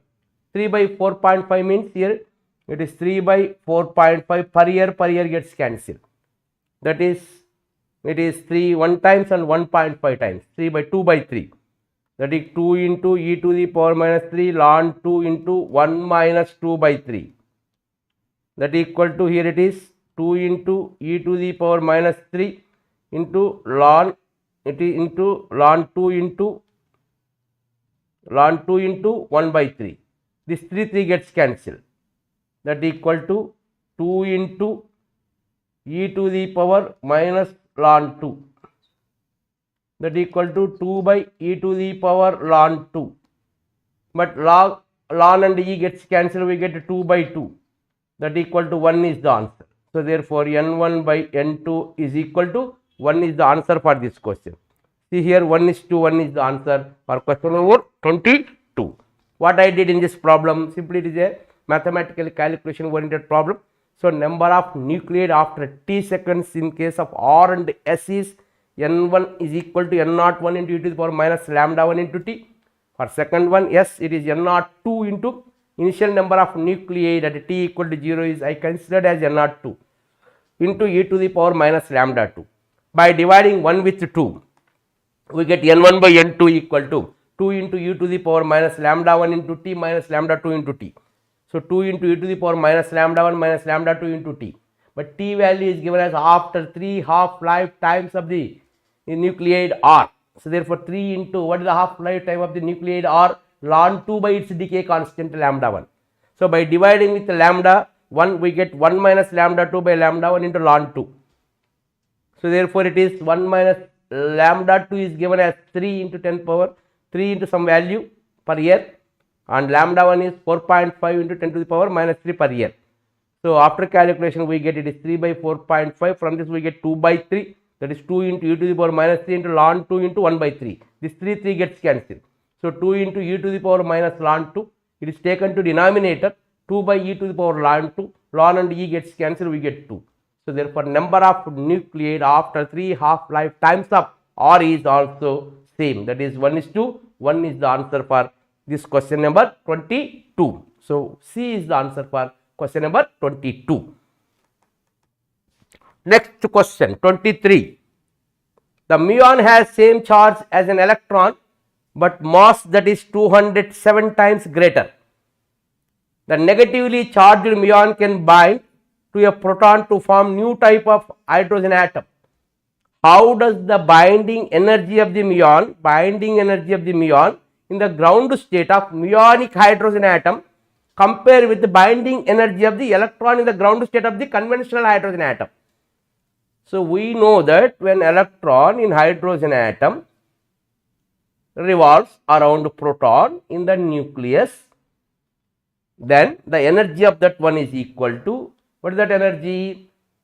Energy is equal to me power 4 by 8 epsilon naught square into h square into z square by n square. For hydrogen atom in ground state, here it is minus is there, that is minus me power 4 by 8 epsilon naught square h square into z is 1, n is 1. That is the energy of the electron in hydrogen atom in ground state. Okay. What is m here? Mass of the electron. Here m is the mass of the electron. When electron revolves around proton in the hydrogen atom, then the energy of the electron in the ground state, that is ground state, which revolves around proton in conventional hydrogen atom is me power 4 by 8 epsilon naught square into h square is the basic equation for energy. But all of you know that value is minus 13.6 electron volt. Minus 13.6 electron volt to be expressed in terms of me power 4 into 8 epsilon naught square h square is the correct point how to kept in mind in solving such type of questions. Therefore, energy of the electron in ground state of the conventional hydrogen atom is minus me power 4 by 8 epsilon naught square h square, right? Now, what is our question? How to assume? You have to assume here it is muonic hydrogen atom. Muonic hydrogen atom means instead of electron, muon is revolving around proton, that is around the nucleus. So this is proton, here muon, mass of the muon revolves around proton in the same orbit. Then what is the energy of the muon in the ground state? That is minus mass of the muon into e power 4 by 8 epsilon naught square into h square into z value 1 by n value is also 1. Okay, therefore it is instead of mass of the electron, it is replaced by mass of the muon. but E by E mu, that is the binding energy of the electron in the conventional hydrogen atom by binding energy of the muon in the muonic hydrogen atom, that equal to minus minus gets cancelled, mass of the electron by mass of the muon. But according to given data, mass of the muon is 207 times greater than that of mass of the electron. Therefore, it is 1 by 207, approximately 1 by 200. So, binding energy of the muon is approximately 200 times that of the binding energy of the electron in conventional hydrogen atom. Instead of 207, I consider 200. So, see the options here. 207 is given, then you have to tick that answer 207, but it is given approximately is given 200. So, binding energy of the muonic hydrogen atom is equal to approximately equal to 200 times that of the binding energy of the electron in conventional hydrogen atom. So, it is a standard problem. Once you remember this equation, then only you can solve such type of questions. So, do not remember E equal to minus 13.6 electron volt. You have to remember that value in terms of this mass and charge of electron as me power 4 by 8 epsilon naught square into h square into z square by n square. That is the equation for energy of the electron in the nth orbit. So, for ground state it is n equal to 1, for hydrogen atom z is 1 in both cases. So, simply in place of mass, what is the revolving particle here? me power 4. In this equation, m is the mass of the revolving particle around the nucleus. In conventional hydrogen atom, the revolving particle is electron, so its mass is m. In muonic hydrogen atom, the revolving particle is muon, so its mass is 207 times that of mass of the electron.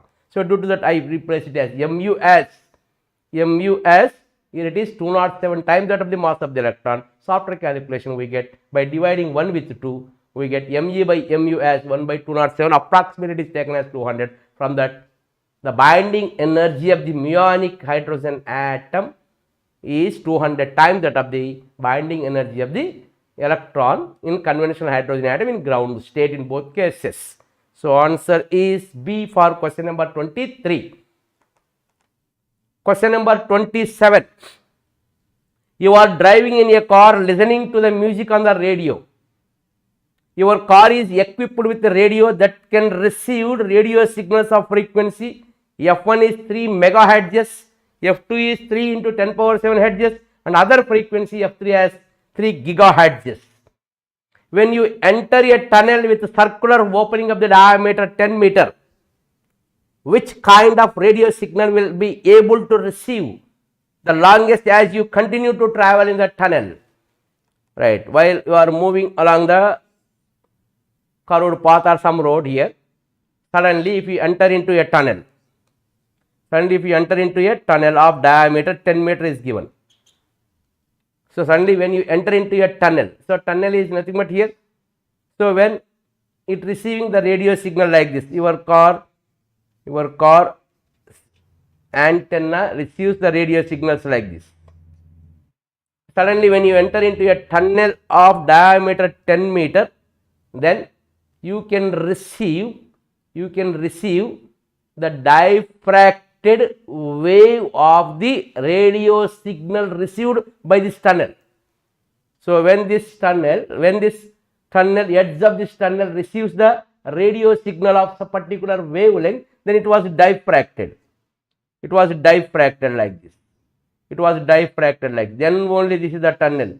Then only you can receive this signal as long as you continuously goes in the tunnel. So, only you can receive the diffracted frequency or diffracted wavelength of the radio signal from the antenna when you enter through the tunnel until you leave the tunnel. So, due to that here, when you observe diffraction of this radio signals here, if the size of the slit, nothing but it is a slit regarding diffraction pattern of the radio signal. This tunnel with tunnel diameter you have to consider as a slit. So, slit width must be in the order of wavelength. in the order of wavelength, then only diffracted waves of radio signal can be observed by you while traveling through the tunnel. So, due to the out of this one here, which wavelength is having wavelength as compared to that of diameter of the tunnel, that we have to check. So, from this here F1 is given as, what is F1? 3 megahertz. F2 is given as 3 into 10 power 7 hertz, and F3 is given as, it is 3 gigahertz. So, here this diffracted radio signal travels with speed equal to speed of light. We know that V equal to n lambda, that is F lambda. V is 3 into 10 to the power 8 is equal to n is 3 into 10 to the power mega, 10 power 6 into lambda 1. So, from this we get 100 meters, lambda 1 as 100 meters. For second signal, we get lambda 2 as 3 into 10 to the power 8 by 3 into 10 power 7, then we get 10 meters. For third signal, lambda 3 as 3 into 10 to the power 8 by 3 gigahertz, 3 into 10 power 9, that is 0.1 meter. 0.1 meters. Out of all these three radio signals of different frequencies, only for second radio signal whose wavelength 10 meter is comparable to that of the diameter of the tunnel. So, due to that, you can receive the radio signal of second radio signal of frequency 3 into 10 power 7 hertz only. So, due to that, here what is your answer?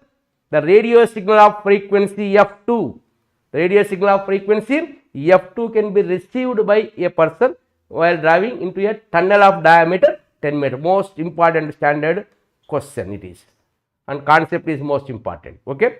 So, what I did in this case, I calculated the corresponding wavelengths of the given frequencies of the three radio signals. So, while this man enters, while driving man in a car enters into a tunnel of diameter 10 meters, then he can receive the diffracted radio signal of the incident signal at the edge of this tunnel.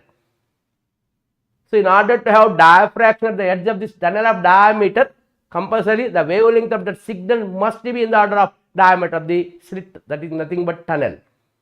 So, I calculated that wavelengths for the three individual radio signals as 100 meter, 10 meter and 0.1 meter. So, from the second signal, it is comparable to that of diameter of the tunnel. Due to that, this person driving car in a tunnel then receives the radio signal of frequency 3 into 10 power 7 hertz. So, answer for question number 24 is B. Next question, 25. An electron and a proton are separated by a large distance. The electron starts approaching the proton. Electron starts approaching the proton with energy 2 electron volt. This is proton. Okay. The proton captures the electron and forms hydrogen atom. Proton captures this electron and forms hydrogen atom in first excited state. So, as the electron moves fastly with energy 2 electron volt, and this proton captures this electron and forms hydrogen atom in first excited state. We know that the energy of the electron in first excited state of the hydrogen atom is, we know that it is 3.4 electron volt. So, what is the energy of the minimum energy of the electron for electron which is to be in first excited state of hydrogen atom? 3.4 electron volt. Okay, that is minus 3.4 electron volt. But already this electron is having 2 electron volt.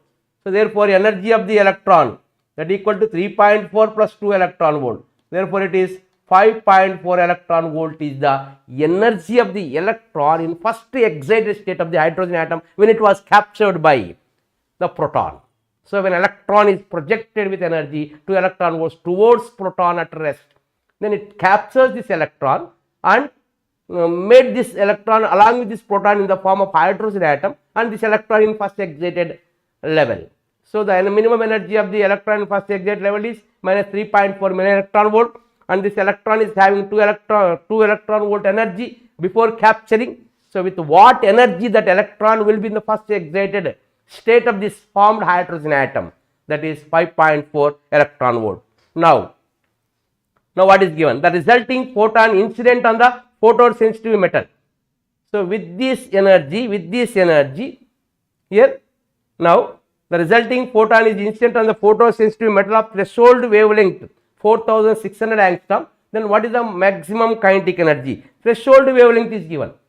If this radiation, if this electron releases a radiation of wavelength equivalent to this energy, that is nothing but this is the energy released by this electron when it de-excites to ground level.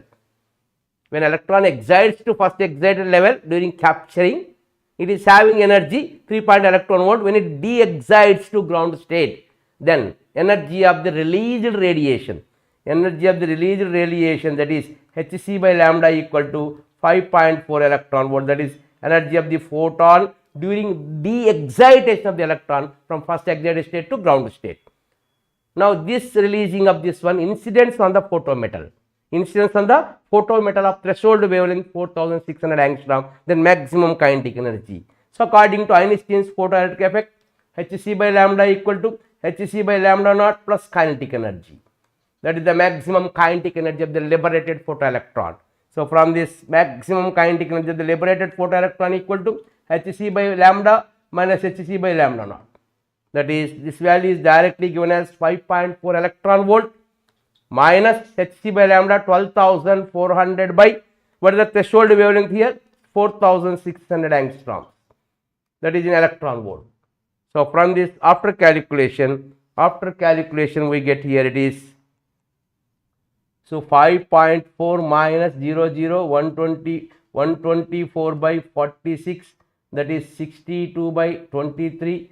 62 by 23 means 23 2 times, nearly 3 times, 2.4, 3 times means 2.4, so it is 2.7, nearly it is 2, I will check that one, 2.7 electron volt is the answer. Okay, so answer is 2.7 electron volt is the answer. This value is 2.7. It is 2.7 electron volt. So the maximum kinetic energy of the liberated photoelectron is 2.7 electron volt. Do the calculation here. Okay, so answer is B for question number 25. Don't go for accurate calculation. You go for approximate calculation, finding this decimal oriented calculations. Okay, right. For question number 25, answer is B.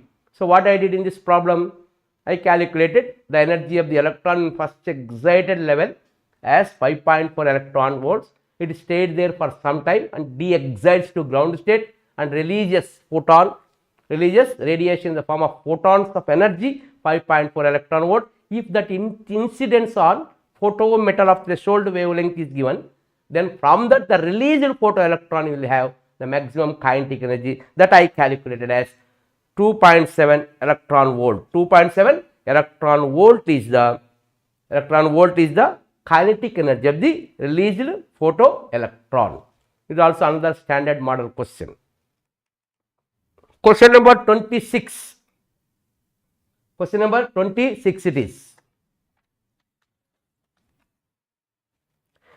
Photoelectric effect experiments are performed using 3 different metal plates P, Q and R having work functions 2 electron volt, 2.5, 3 electron volt respectively. So 3 different plates are there, A, B and C. These work functions are, what are the work functions? 2.2, 2.5 electron volt, here it is 3 electron volt. It is P, Q and R. Okay. Now a light beam containing wavelengths 550, 450 and 350. 550, 450 and 350, like this. So all these wavelengths of light 550, 450 and 350 nanometers incidence on each and every plate PQR. That is the meaning of this one. Light beam containing wavelengths, all this one 550, 450 and 350 nanometer with equal intensities illuminates each of the plate.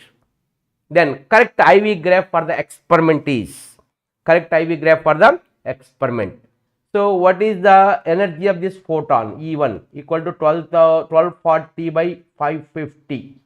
So from this after calculation we get 620 nanometer. For this, for second radiation and having photon of energy 1240 by 450 nanometer. Nanometer gets cancelled. We get answer in electron volt. That value as it is 496 nanometer. 496. 1 minute. What we want here? Yes, energy. Energy is 1 minute. Here 550 is given. Wavelength is given. Yes, 1240 by wavelength. That energy is 620 nanometer is given. Yes. 1 minute, I considered here it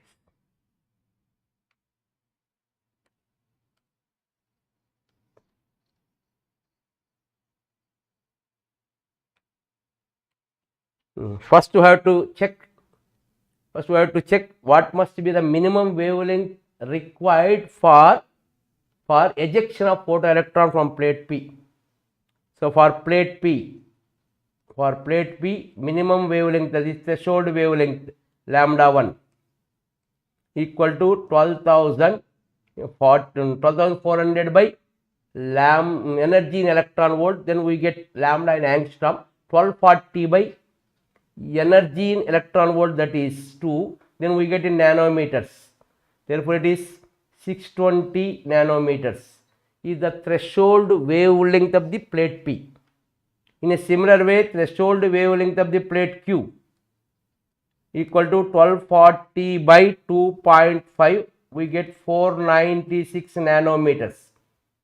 Threshold wavelength of the plate R, lambda 3 minimum, is equal to 1240 by 3 electron volt, that equal to, we got 413.3 nanometers. So these are the threshold wavelengths of the plate P, plate Q, plate R. If light of wavelength more than this threshold wavelength incidence on it, no photoelectric effect is observed. If light of wavelength less than this threshold wavelength, then only we can observe photoelectric effect. Photoelectron emission will take place. So for P here, what is the threshold wavelength? 620. Out of all the 3 incident radiations, there will be electrons are liberated due to all these radiations. So I1 plus I2 plus I3. So that will be the current. And for second one, threshold wavelength is 490 only. But here first radiation of wavelength 550, it can't produce photoelectrons. Only there will be electrons will be released from the second plate is I2 and I3. And for third one, threshold wavelength is 413. But here second one and first one cannot produce photoelectrons. So third one will produce photoelectric effect. So due to that, here in plate P, the current is due to emission of photoelectrons from all these incident radiations. On plate Q, current is due to the incident of the second and third radiations. On plate R, the current is due to the incident of third radiation of wavelength 350 nanometer. Due to that, current is more in plate P. Current is produced more from plate P. So therefore it is current produced more in plate P when compared to plate Q and R. At the same time, here to stop for all these electrons, more energy is required in the form of stopping potential. So stopping potential is more. So stopping potential is more in case of plate P. Okay. So due to that, here intensities are same in all cases. So this stopping potential is independent of intensity. Intensity is same for all incident radiation. So stopping potential is independent of this intensity. And this current is also, but even though intensities are same, but current is different in this problem. That is the key point of this question. Okay. So due to that, what is our answer here? Answer is A. Answer is A. See here, for P, current is more and stopping potential is more when compared to Q and R. So for a corresponding answer in this case, it is like this. Like this. It is P, Q and R. I and it is voltage V. Okay. Stopping potentials are more. Stopping potential of plate P is more than stopping potential of plate Q is more than stopping potential of plate R. But intensities are same, but currents are more in case of plate P than in case of plate Q than in case of plate R. So, for this one answer is A for question number 26. Lot of explanation is there and lot of logic is there, lot of concepts are there in this problem. So, you have to go through this model question. Okay. So, first I calculated the sold wavelengths for all these 3 plates. Now, with what wavelengths are incidents on all these plates, which wavelength will produce photoelectrons, I counted. For first plate, all 3 radiations releases photoelectrons. In second case, only second and third radiations releases photoelectrons. In third case, only third one releases photoelectrons. Due to that, current is more produced in case of plate P than in case of Q and R. And to more production of current, at the same time these electrons will emit with more energy. This energy of the energy of this incident radiation is more, photon energy is more. Due to that, more stopping potential is required to stop that photoelectrons in case of plate P. For that reason, stopping potential in case of plate P is more than stopping potential in case of plate Q is more than stopping potential in case of plate R. So, on that sense, here answer is A for question number 26. Question number 27. Imagine an atom made of proton and hypothetical particle of double the mass of the electron, but having same charge as that of the electron. Already we explained in case of muonic hydrogen atom. The wavelength of the radiation that will be emitted when this particle jumps from first excited state to ground state. So, what is the wavelength of the radiation released from when electron jumps from higher energy level to lower energy level? That is 1 by lambda equal to R into, it is R into Z square into 1 by N1 square minus 1 by N2 square is the equation for the wavelength, wave number. 1 by lambda represents wave number, here lambda represents wavelength of the radiation released.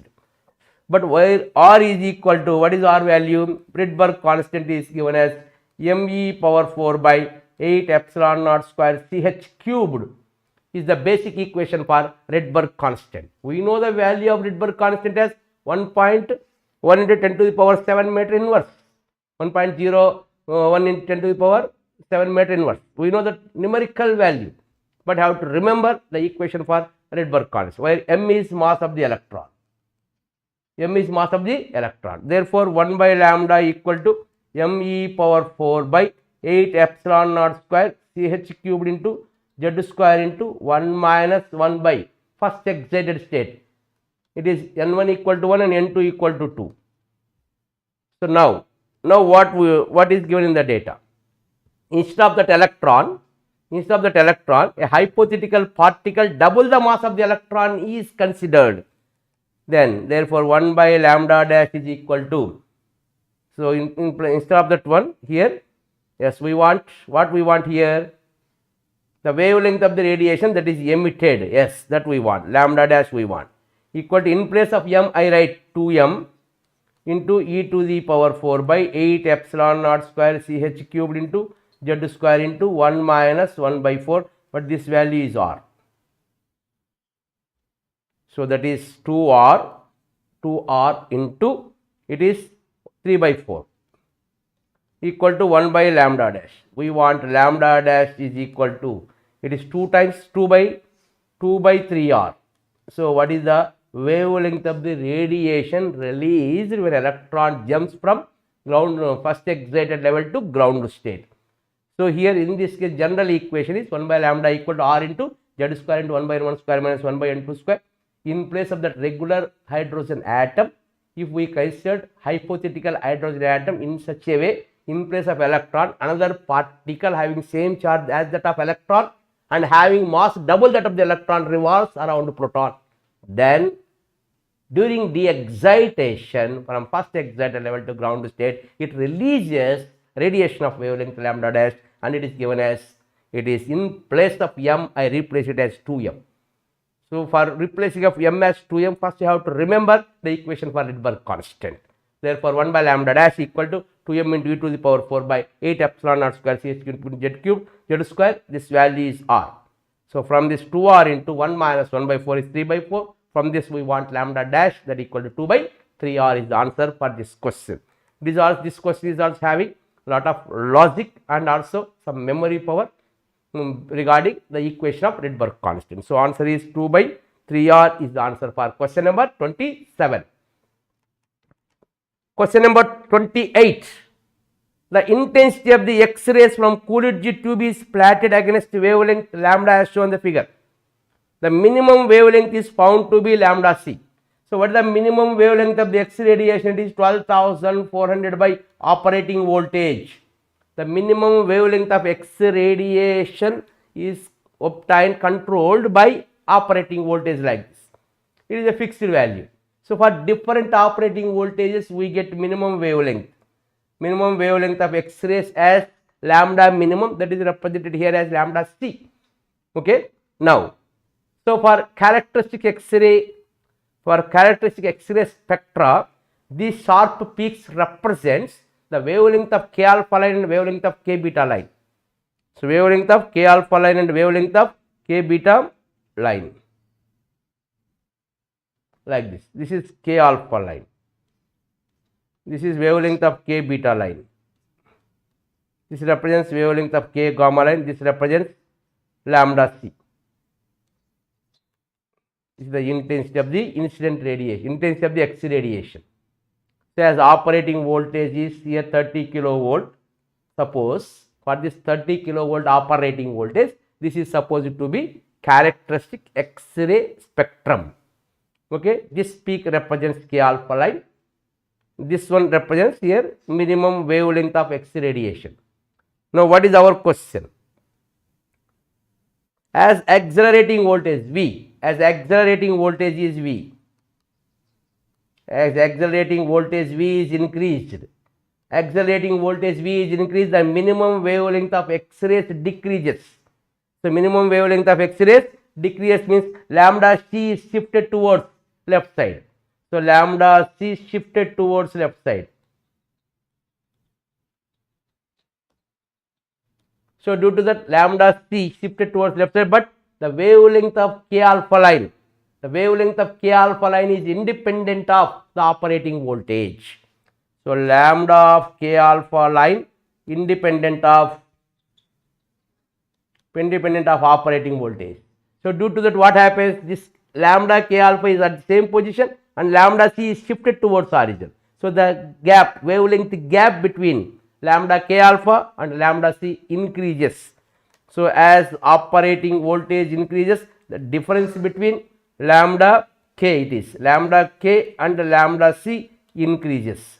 That is lambda K minus lambda c increases, because here lambda c is shifted towards origin, but no change in lambda K, that is the wavelength of K alpha line, corresponding K alpha line is independent of operating voltage. So, it depends on nature of the material only. So, due to that it is independent of operating voltage. It depends on nature of the target material. So, due to that here lambda K minus lambda c value, this is lambda K is at same position, lambda c shifted towards origin, this wavelength gap increases. So, answer is lambda K minus lambda c increases is the answer for question number 28. Important theoretical question it is. Question number 29. A point source of light, when it emits power P, is situated at the center of the transparent glass cube of refractive index N and edge A. Then the fraction of light that comes out from the one of the face of the cube. So, fraction of light comes out from one of the face of the cube like this. So, this is the fraction of light comes out through one of the face of the cube. Already we explained this question in question number 21.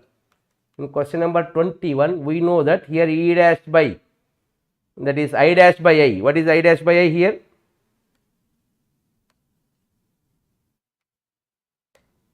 In question number 21, already we explained what is I dash by I. I dash by I is equal to, there it is 2 pi r square into 1 minus cos theta c by 4 pi into r square. So, from this it is 1 by 2 into 1 minus cos theta c. There numerical value is given, here directly in terms of cos theta c we want. This is theta c. Okay. So, here from this you consider this as point P.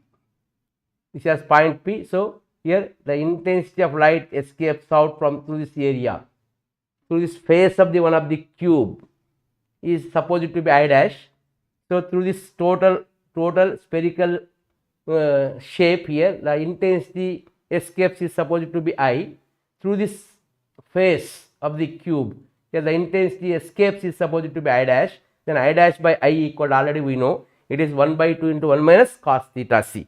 So answer is B is the answer for question number 29. Next, question number 30. An electron is moving in a circular path around stationary neutron under gravitational interaction.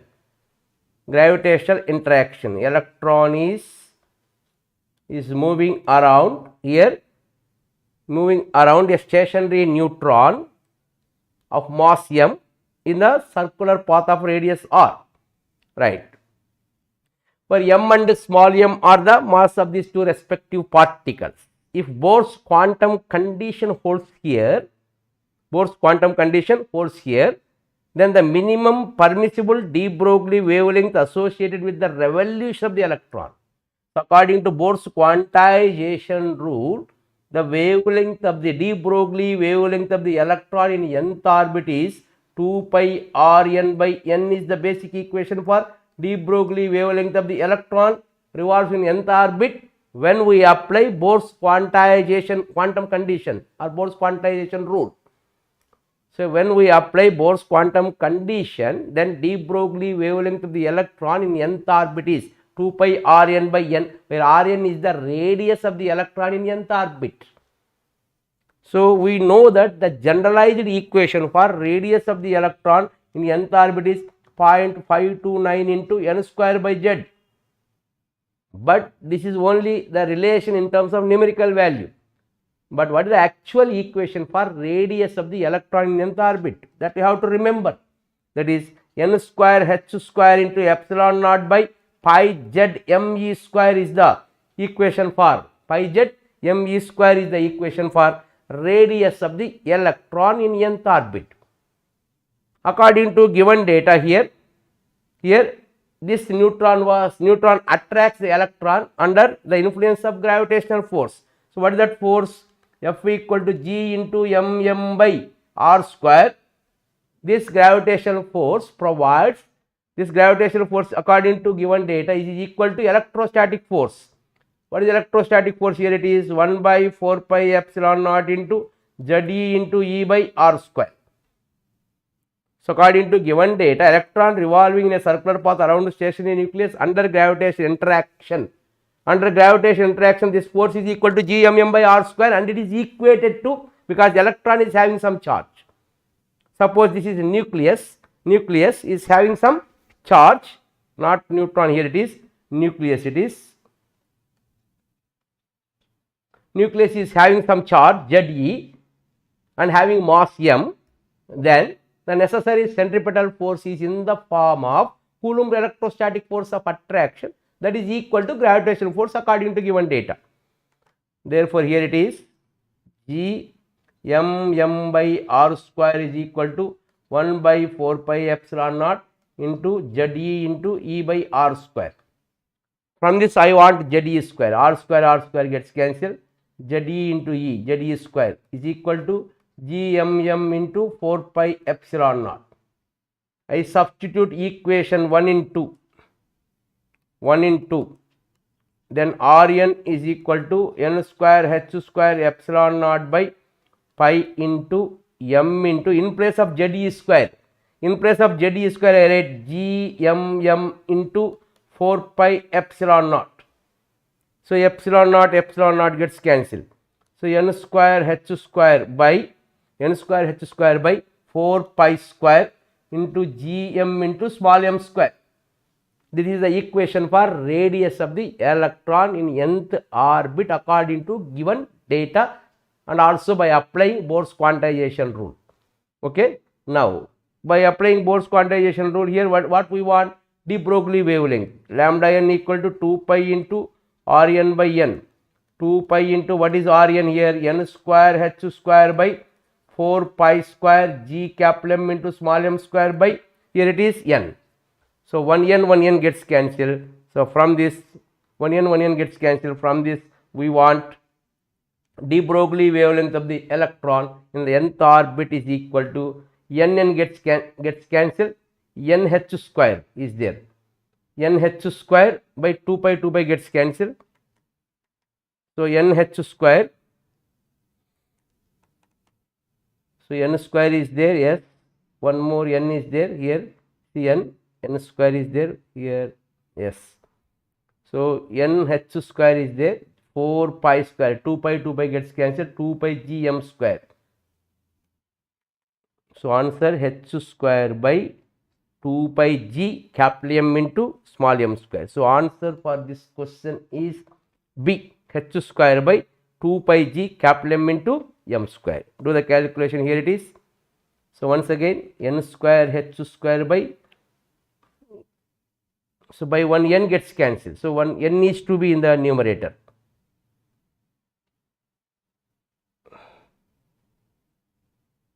Pi m is there, pi m into, here it is Z square is 4 gmm into 4 pi epsilon naught. So 1 n gets cancelled, n square h square, yes, right. So answer is h square 1 n is to be in the numerator, but for first orbit n is equal to 1. So due to that here n into h square by 2 pi gmm small l square, but n equal to 1 because it is the ground state it is. So lambda 1 is equal to h square by 2 pi into g into capital M into small m square. So this is the answer for question number 30. So it is another standard problem. Compulsory have to remember the equation for radius of the electron in nth orbit. When you know radius of the electron in nth orbit, its equivalent de Broglie wavelength is given as lambda is equal to 2 pi Rn by n. So according to given data, the gravitational force between this electron and nucleus is equated to electrostatic force of attraction. From that I calculate Z square, and that Z square is substituted in the basic equation of Rn. We get Rn value. That Rn value is substituted in the equation of lambda n. We get finally here lambda n equal to nh square by 2 pi g m capital M into m square, but it is for hydrogen atom. So hydrogen atom it is given, hydrogen like atom, but here only one electron is there. One electron, one nucleus. So from this we have to consider n as 1 for ground state. Then after substitution of n as 1, we get h square by 2 pi g mm by 2 pi g into capital M into small m square is the answer for question number 30. So these are the explanation for 30 questions regarding the topic dual nature, atoms, nuclei and semiconductor device. So I explained the most important standard related models questions regarding these chapters. So all are important questions except 2 or 3. So compulsory have to go through this all models. Okay, right. Please go through the previous modules. Module 1 physical world and system of particles.